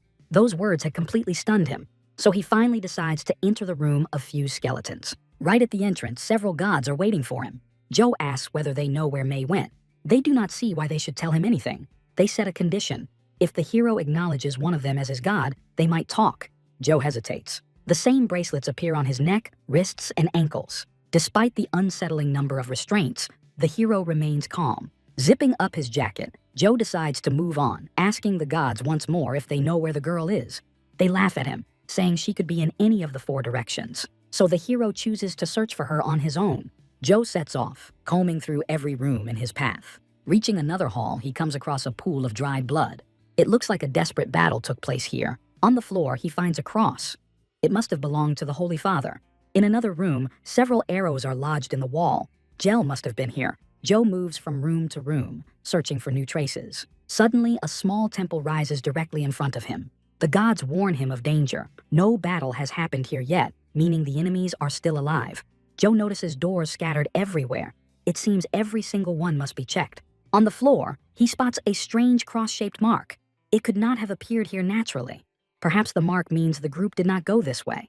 Looking closer, the hero notices the same marks carved into every door. It hits him that he might have misread the signs and come the wrong way. The gods suggest Mei could have deceived him and lured him into a trap, but no one listens. Joe climbs to the top of the small pyramid, straight toward the throne. For some reason, he starts climbing directly onto the throne itself. A red circle glows on the ceiling above. It feels like the correct route has been found. Crawling out onto the roof, Joe scans the surroundings. The new area looks chaotic, everything scattered like after a raid. Suddenly, Joe senses a sinister energy creeping in. Drawing his katana, he signals his beast to prep for combat. Demons begin closing in. They surround him from all sides, cutting off escape, but running never crosses his mind. While Joe handles one flank, his loyal pets lock down the others. The training paid off, letting them play a real role in the mission. Suddenly, Joe spots Bomb. She appears in demon form, fighting against him. Joe pushes away dark thoughts, labeling her only a demonic shadow. Activating perfect accuracy, he charges in. Out of nowhere, her bullet flips mid-air, spinning a full 180 back at him. He cannot dodge in time as the attack locks onto its target no matter what. Another figure forms beside Bomb, the shadow of Gel. Joe hates facing them like this. He strains to dodge bullets and arrows swirling around him, boxing him in. In the fused skeletons room, only one monster type exists. Shadows that copy forms and skills of intruders. They cannot replicate personality or conviction. Joe realizes the real Gel would never fire arrows this wildly. He rushes her, weaving through the projectiles. Several arrows cut into him, but even pain brings opportunity. With a single strike, he destroys the demon. As the shadow fades, the arrows freeze and vanish with it. Only one opponent remains. The shadow activates firing squad mode, summoning a dozen weapons aimed at Joe. Joe briefly wonders if Bomb gained a new skill. The blade cannot reach, distance blocks evasion, stealth is useless. A sudden gunshot echoes and the shadow begins to dissolve. Through a hole in the wall, Bomb and Sim come into view. They signal him to climb up. Sim helps Joe up, checking his wounds. Joe is cut in the side but insists it is nothing serious. He surveys the new location. Bomb guesses. The next room is a prison. The word prison brings Mei's silhouette back to Joe's mind. The group heads there and indeed finds a prison. Peering into a cell, Joe freezes in horror. Mei lies unconscious on the floor, badly beaten. Without hesitation, Joe breaks into the cell. Up close, her injuries look even worse. Bomb points out that Joe must understand by now that the monsters copy people.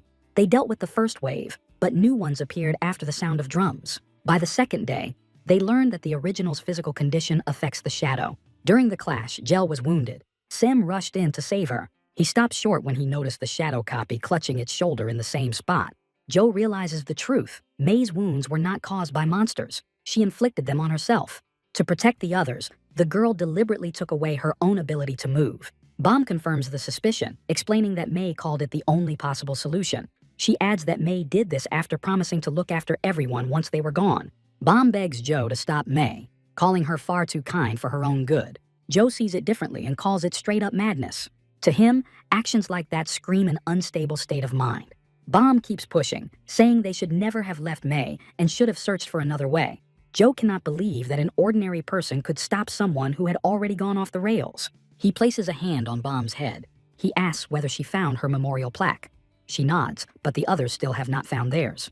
Before she can finish, Bomb notices Mei. Joe asks to be left alone with her. He wants to talk to the girl face to face. Mei's wounds slowly begin to close. Suddenly, she opens her eyes.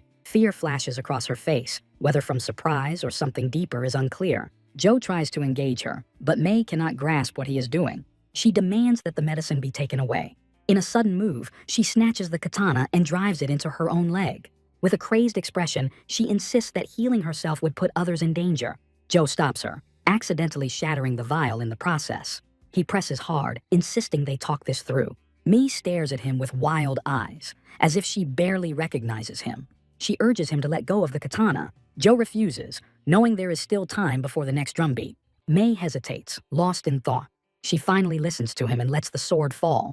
She reproaches him for promising not to come to the battlefield, while Joe counters that being late does not mean staying away. May struggles to endure the pain, barely holding herself together. Joe insists that she could have beaten the shadow herself. She does not believe in her own strength and hopes he will explain everything through the window of fate. Joe activates the fate detector. Terror hits him instantly. May's fate window has changed drastically. She has gained the abilities of bloodlust and heavy karma. In Joe's previous life, those powers manifested much later.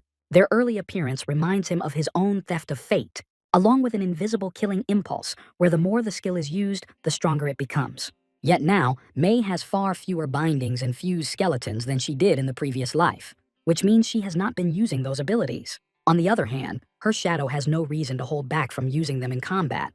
Joe realizes that every time her shadow appears, it grows several times stronger. He understands that a monster freely wielding bloodlust would become a serious threat. Seeing Joe deep in thought, May asks him to leave her behind and take the others away. Joe wonders what would happen to her then, but she answers that it no longer matters. Joe urges May to focus and look straight at him. The thought hits hard that she might really die in a place like this. She is already bleeding badly, and the weight of sleep starts dragging her down. Right before losing consciousness, she makes it clear that she will leave the building only after the others are gone. Joe decides to leave the girl there for now. On the way, he runs into the group: Jel, the Holy Father, and Mike.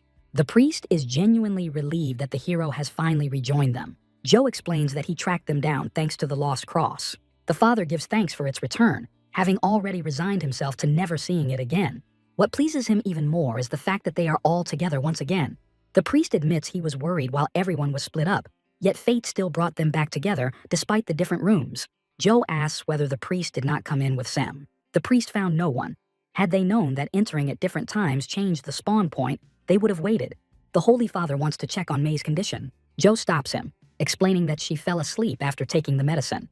The group is surprised that Joe managed to see her at all. Bomb is confident they will meet again soon, now that Joe is with them. Sem realizes that if Joe's shadow appears on the battlefield, things will get rough. Shadows can keep fighting until they surpass the original, just like what happened with May. When asked about dependence on abilities, Joe cannot give an answer, as Mike keeps cutting in. Pointing at Joe's neck, Mike openly admires the bracelet.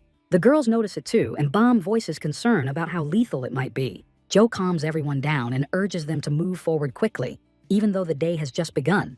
Although he suggests taking a break, Jel notices his wound and decides to leave him behind to guard May. As the group prepares to leave, Joe tries to stop them to sync maps, but the door slams shut. Left alone with Mike, Joe asks why they chose this room and why May was left alone in a prison. Mike explains that May herself chose a place without plants to weaken her shadow. Joe agrees with the logic, but is furious at the cruelty of leaving her to die in the cold. Asked about the arrow message, Mike is pleased that Joe figured out who sent it. With a grin, he admits the group could not move on without their main hero, especially since Joe avoided the tunnel for 4 days straight. Joe looks away, admitting that thanks to Mike, he learned about the danger threatening May. Mike then wonders how a trainee got hold of a space-time messenger. Mike calls it a secret, though he is willing to explain. Joe cuts him off, saying he does not need that information. Mike insists that some things reached him anyway, but Joe refuses again. Mike leans back, realizing the hero never imagined how things would turn out. Joe interrupts him once more. Mike fires back, hinting at whether Joe really wants to lose body parts. He wonders out loud just how much mana Joe has stacked up. An awkward silence settles between them. Joe asks him to repeat that. Mike explains that the placement of the bindings depends on one's actions. The worse the deeds, the more dangerous the zones. He points to the shackles on his own hands. The heavier the karma, the stronger the will required to endure it. Joe still does not see the point. Mike laughs, admitting he is just messing around. He finds it hilarious that Joe did bad things while pretending to be a good guy. Mike sits down, clearly curious about what will happen next. He wants to know what kind of chaos Joe caused in his previous life, who he truly is beneath it all. Without hesitation, Joe states that he is a criminal. Mike only smirks back, finding it hard to believe anyone would take that seriously. He admits he would love to meet Joe's shadow, convinced it must be insanely powerful. In response to the demand for silence, Joe got an ultimatum.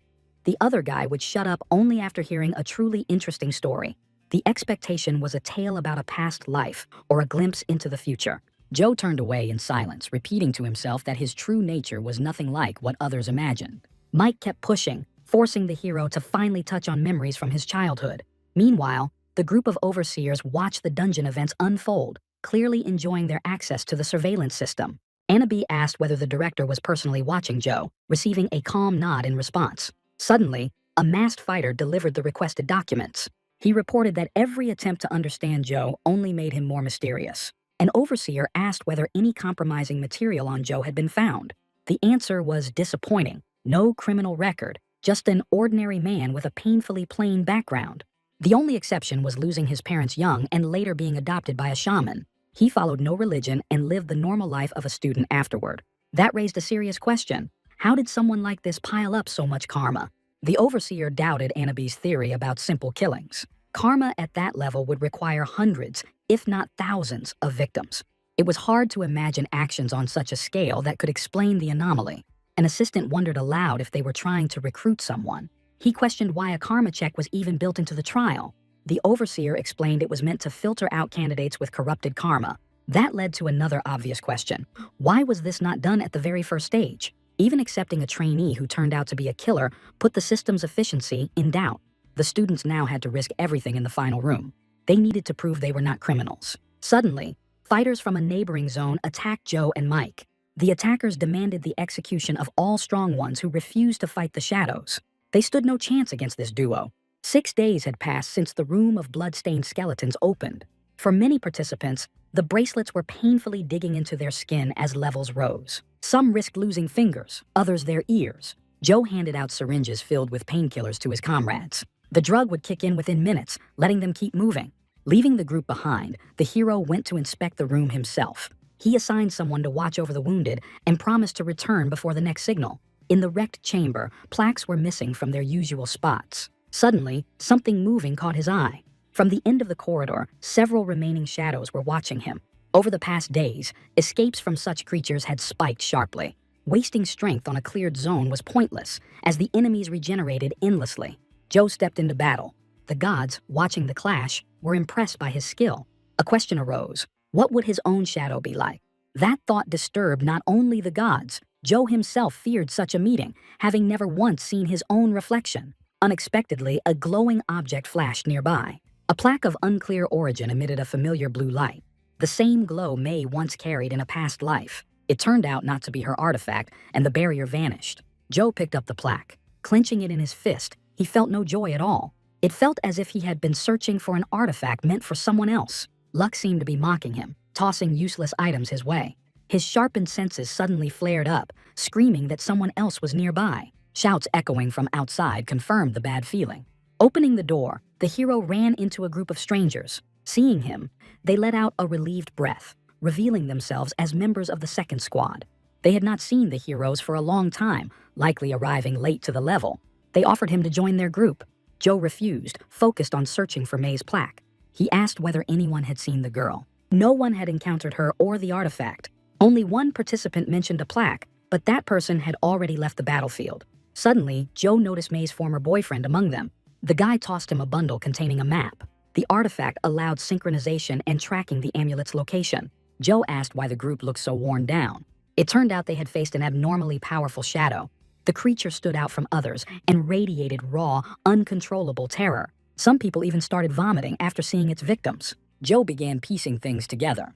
The travelers explained that such beings only started appearing on the 4th day. Suddenly, one guy noticed that Joe's bindings matched those seen on the shadow. He asked when Joe entered this level, but Joe only gave him a silent look. Pushing the hand away, the hero prepared to leave. However, he was stopped and asked to show his neck. Joe had no intention of moving an inch. The group could not grasp what was happening, wondering if the shadow belonged to him. There was no solid proof. Still, a guy in a Hawaiian shirt insisted the shadow was his, as the timing matched and the bindings were in the same places. Exactly like Joe's. Whispering spread through the group. Some demanded to see his neck to clear things up. Others argued that even visible bindings would not prove ownership of the shadow. The pressure continued, the group pushing harder for him to show his neck. The delay seemed suspicious, since if the shadow was not his, there should be nothing to fear. Joe remained perfectly still. Many started assuming his power fed on others. Suddenly, one participant called for silence and suggested letting Joe speak. It was claimed everything would be resolved if he just showed his neck. Instead, the hero suddenly activated invisibility. Doors flew open, drawing everyone's attention. The crowd rushed forward in pursuit. They had no intention of letting him escape easily. Yet Joe did not run. He stood by the door. And once the crowd passed, he dropped the invisibility. Thinking it through, he let out a heavy sigh. Joe had expected this kind of outcome. In his past life, people reacted the same way upon learning about his power, though the speed this time caught him off guard. The worst part was thinking about how his companions would react. Would they still accept him once the truth came out? What would May say if she learned Joe was stealing destinies? Meanwhile, he reached the camp, where the others were already waiting. Joe reported the encounter with the group and shared the information about the possible location of May's plaque. Handing over the map, he motioned for everyone to follow his lead. The group emerged into a grove of giant trees. The area felt like a sealed, overgrown garden straight out of a dungeon arc. Joe urged them not to waste time searching for the plaque. Scanning such a massive zone could burn hours easily. The gods complained about how boring the task felt during the search. To them, clashing with the second group sounded way more hype. Their constant pressure got on Joe's nerves. Suddenly, someone yelled that the plaque was found, hidden inside a hollow tree. At that moment, a deep drumbeat thundered through the grove. A dark aura wrapped around the heroes like a curse field. Among the shadows flickered the silhouettes of Sam and a girl. The small number of enemies gave a bit of hope.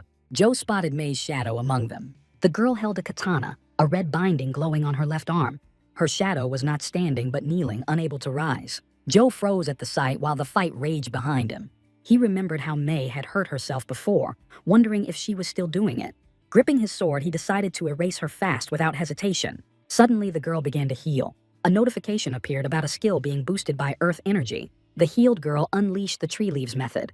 The attack reached the group in an instant. Joe ordered an immediate retreat from the greenhouse zone. Barely holding off the strikes, he tried to close the distance. The odds of winning were basically non-existent.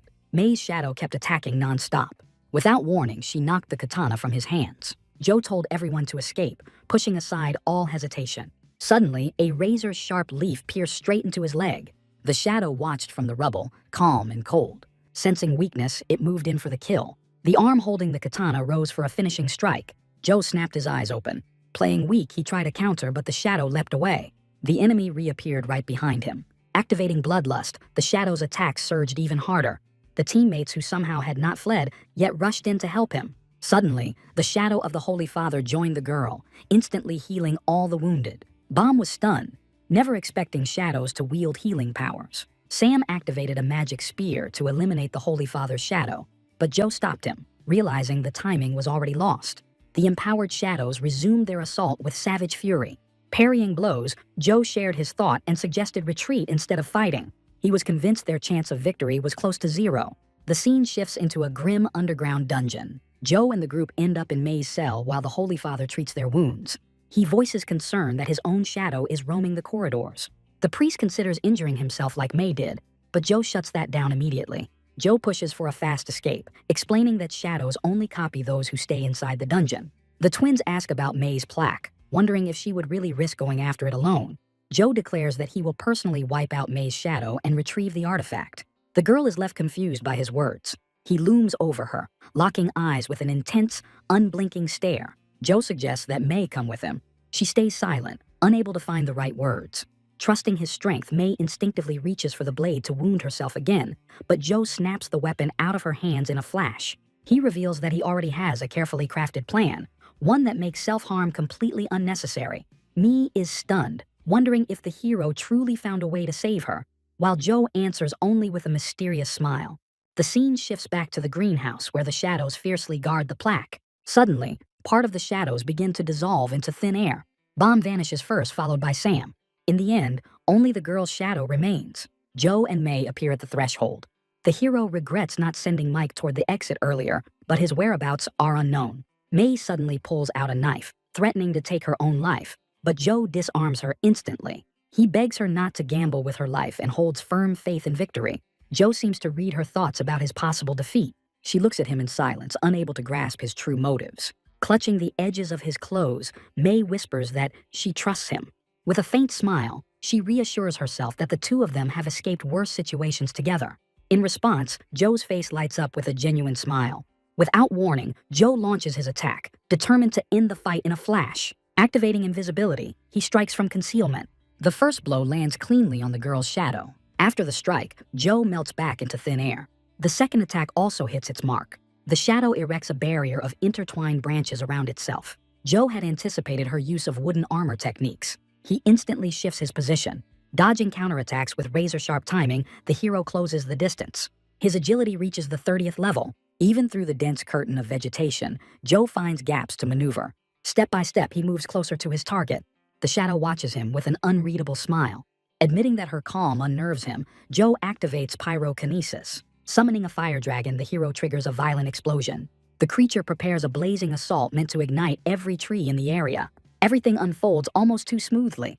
The shadow demon is engulfed in flames. While the dragon forms a fiery trap, Joe cuts off every escape route. Despite the shadow's nature, the fire deals real, brutal damage. The opponent is pinned between two pillars of roaring flame. Joe celebrates, convinced the shadow is finished. All that remains is to wait for the flames to free May's plaque. A sudden counterattack catches him off guard, but he barely manages to parry it. A group of mercenaries appears, announcing a bounty of 500 million on his head. Joe smirks, knowing such a massive price tag reeks of operatives from the second zone. They urge him to surrender, confident that he has no desire to fight here. They swear that this outcome will differ from their previous encounters. Joe senses a wave of bloodlust radiating from them, something completely out of character for the first zone. He suddenly freezes, recognizing one of the pursuers. Mike steps onto the battlefield. The hero cannot grasp why Mike would ever need to fight him. Joe wonders why his companion switched over to the first zone. Mike, wearing his usual radiant grin, acts like the hero could at least fake surprise. What really interests him is how Joe managed to deal with May's shadow. There were hundreds of possible routes, yet the hero chose the hardest one. Mike lunges forward as if possessed, moving in a trance. Joe watches in shock as blood spills across the ground. Mike insists that the hero is nothing like him. Even under attack, Joe does not budge an inch. Mike suddenly turns on his own allies, striking them down like a madman.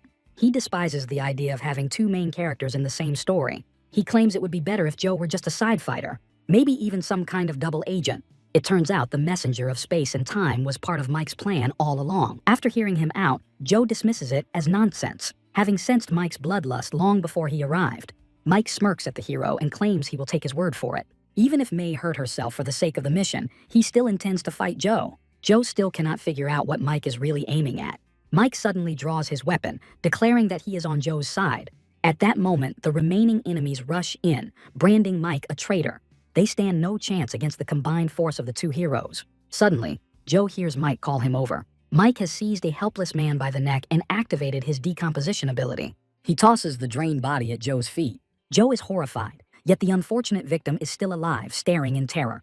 Mike insists that the job must be finished if Joe wants to use his true skills. Joe is shaken, wondering how Mike could know about such abilities. Mike tells him not to fixate on trivial details. He wants to witness Joe using the fate-stealing skill. Joe refuses, determined never to use it on a living person. Suddenly, a dark aura thickens around the heroes. Another shadow appears in the distance. Mike is disappointed, having hoped for something more fun than a simple shadow fight. He does not get to finish that thought. A devastating attack crashes toward them, carrying power unlike anything they have faced before. It is Joe's own shadow. The demon strikes in a flash, blasting Mike aside. He fails to raise a guard in time. Mike is hurled away, smashing straight through a wall. Several lifeless bodies lie scattered around him. Joe is stunned by the sheer force, seeing his companion drop by a single blow.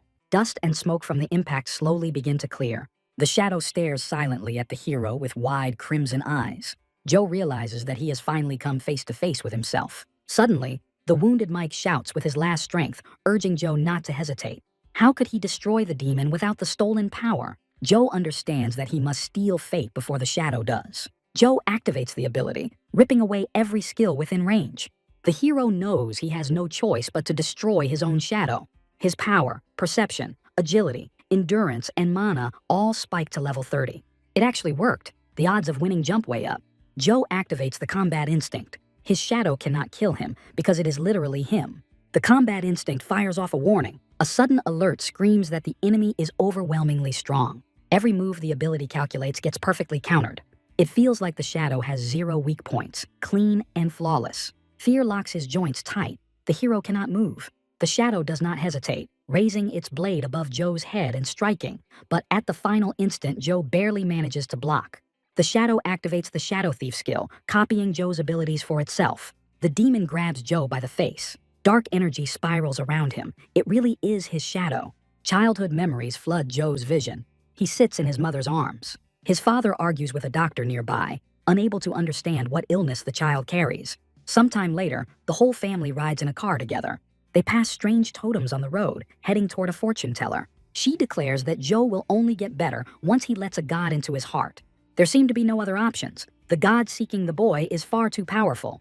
Young Joe wonders what that even means. His parents explain that he would become a great messenger. Accepting a god would mean living his entire life under divine commands. The child shakes his head, rejecting that fate outright. His parents hug him tightly. On the way home, the car crashes violently and flips onto its roof. The condition of his parents' bodies is horrific, while the boy remains unharmed. Even though he rejected the god, it still allowed him to live. Joe's shadow tells his younger self that these were the first people who died because of him. After that day, he clearly accumulated a massive amount of karma. The deaths of May, Sam, Bomb, and countless others rest on his shoulders. Joe does not have enough fingers to count all the victims who died because of him. First his parents, then every member of the Flying Tigers clan, and later, everyone who entered the demon realm. All of it happened because Joe rejected the god. The god, wearing Joe's face, embraces his true self and offers acceptance. If he refuses, there is still a way to save his teammates without accepting divinity. That way is simple. Die right here. The deity sends the hero into an endless fall. Only then will future karma be prevented. With his eyes closed, Joe realizes that if he dies in this twisted place, none of the Flying Tigers will perish.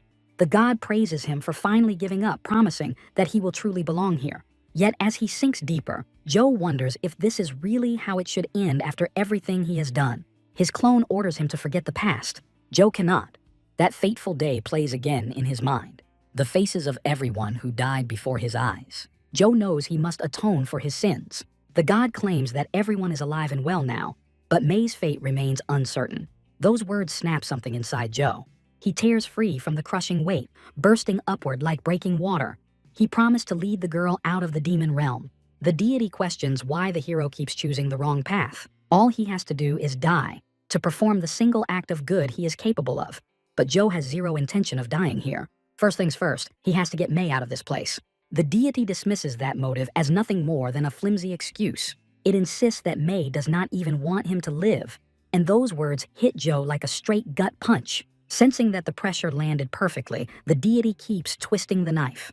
It is convinced the girl does not even want to see him again. Maybe she even regrets ever meeting Joe at all. Joe drops to his knees, his will finally cracking. The deity steps in behind him, tightening the mental grip. Still, Joe pushes back inside his own head. Even if that is true, he has to escape no matter what. The deity warns that only pain waits beyond this place. Fine cracks begin to crawl across Joe's sword. Joe rips the blade free, screaming defiance, making it clear he does not care anymore. He will not regret returning to the outside world. Joe gave the girl his word that he would save her, and that promise alone is enough to force his hand. He raises the sword. The image of the cage where he found her flashes before his eyes, and with the next strike, he shatters the red veil. White light disperses, and Joe snaps back to reality. May is standing over him. She pulls him up from the ground. The girl is genuinely relieved that he finally came back to himself. Even the gods thought he was already done for. Joe answers with a quiet, knowing smile. The deity that claimed he was unwanted turned out to be wrong. May was waiting for him after all. Suddenly, the joy on Joe's face freezes into pure horror. The girl is missing an arm. Not hearing anything around him, Joe reaches out, needing to confirm it is not some sick illusion. Instead of a hand, his fingers close around a severed stump. May flinches in pain. Joe demands to know why she stayed behind. She could not leave him. A black shadow swallowed him, and even Mike was powerless to help. Joe asks where the guy went after that. May explains that he left the moment the time limit expired. Joe snaps at her, furious that she did not leave with him. Staying here was the worst possible decision she could have made.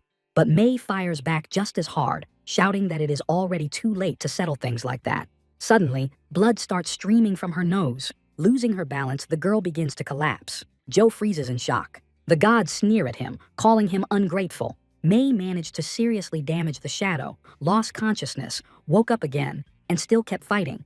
Joe silently lifts her from the ground.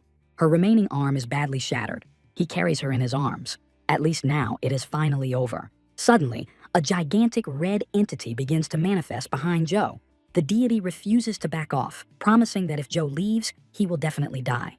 At the same time, several shadow hounds appear in the arena. This time, Joe knows he has to kill the creature for real. The hero summons his pets. He orders them to protect May at all costs. Joe himself steps into combat. Drawing his sword, he starts deflecting the incoming attacks. The shadow tries to finish Joe using the beast creation ability. For Joe, that kind of move is nothing special. After pushing it back, he roars at the god that if he dies, the god goes down with him.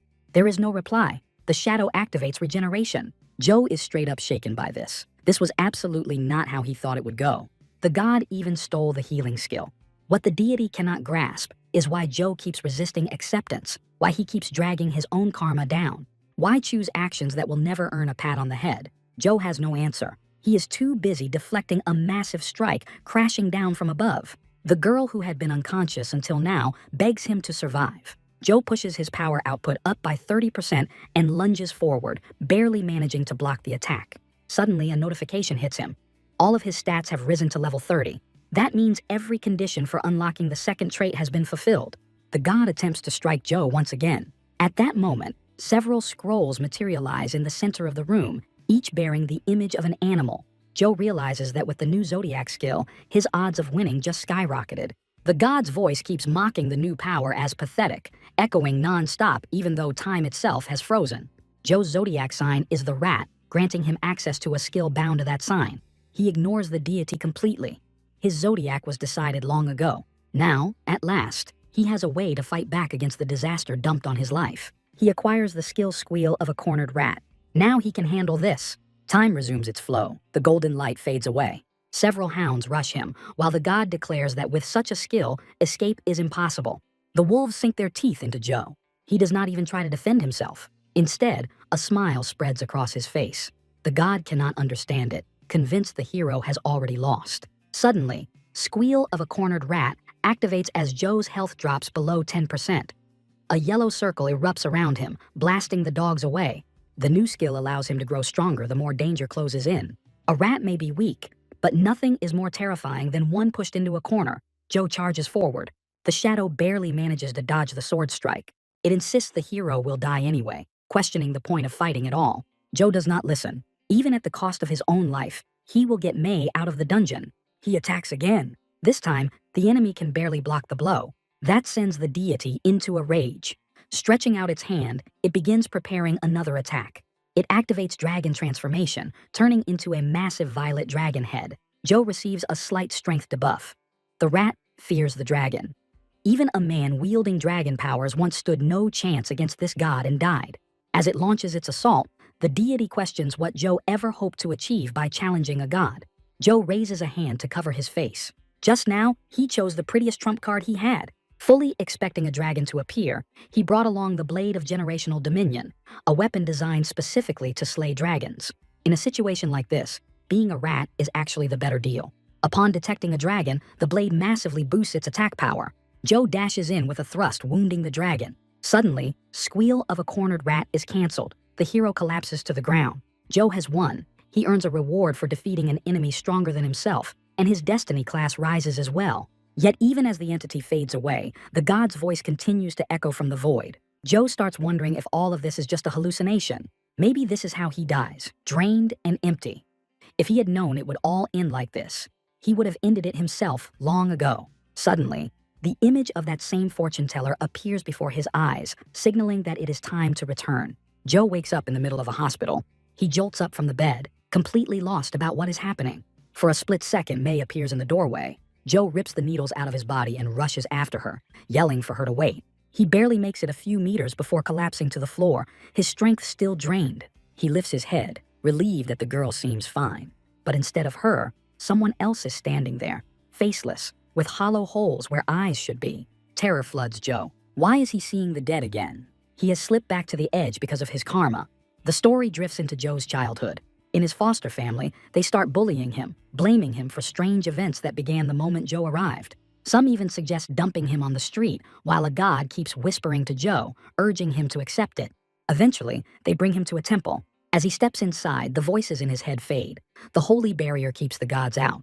Suddenly, an unfamiliar woman in a bright dress speaks to him, asking if he is Joe. She introduces herself as Julia. Joe watches her warily. She notices the bruises and marks on the boy's face. The family members avert their eyes in shame. Julia quietly tells Joe that his relatives asked her to perform a ritual so he would accept a god. Yet she senses he does not want that. Joe says nothing and turns away. Julia continues, explaining that if he does not want it, he does not have to accept a god. Still, the god trying to claim him is far too powerful for her to shield him directly. So she invites Joe to visit her often, to become her student and learn how to protect himself. She reaches for his hand, but the boy pulls away, afraid she might get hurt. She only smiles, clearly thinking he underestimates her. She has her own god watching over her, so there is nothing to fear. Taking Joe's hand, she says that even if it hurts now, good people will surround him later. Julia smiles, convinced the boy is destined to become happy. The story snaps back to the present. Remembering everything, Joe realizes she had started a ritual to suppress divine energy. While living with her, he stopped seeing spirits. But when karma shifts and one approaches the boundary, forbidden sights and voices begin to surface. Cross that line and death follows. Suddenly, Joe opens his eyes again. He is back in the hospital, surrounded by his beasts. A nearby nurse tells him not to move, warning that he might faint. Joe asks about May and receives reassurance that she is fine. That news lifts his spirits. The nurse congratulates him on recovering, and behind her, Joe notices figures he should not be able to see are still there. The ghosts fade faster than living people, but what worries him most is the destiny window. Opening it, Joe is stunned. Somehow his level jumped twice, reaching a phantom tertiary rank. Could this be because he swapped fate with May? He also cannot understand how they even escaped the demon realm. Suddenly, someone enters the room. The administrator and his assistant come to visit, immediately asking why Joe never mentioned his ability to steal others' powers. Joe realizes he has been figured out. The silence stretches uselessly, so the administrator repeats the question. Joe smiles and admits he feared exactly this kind of reaction.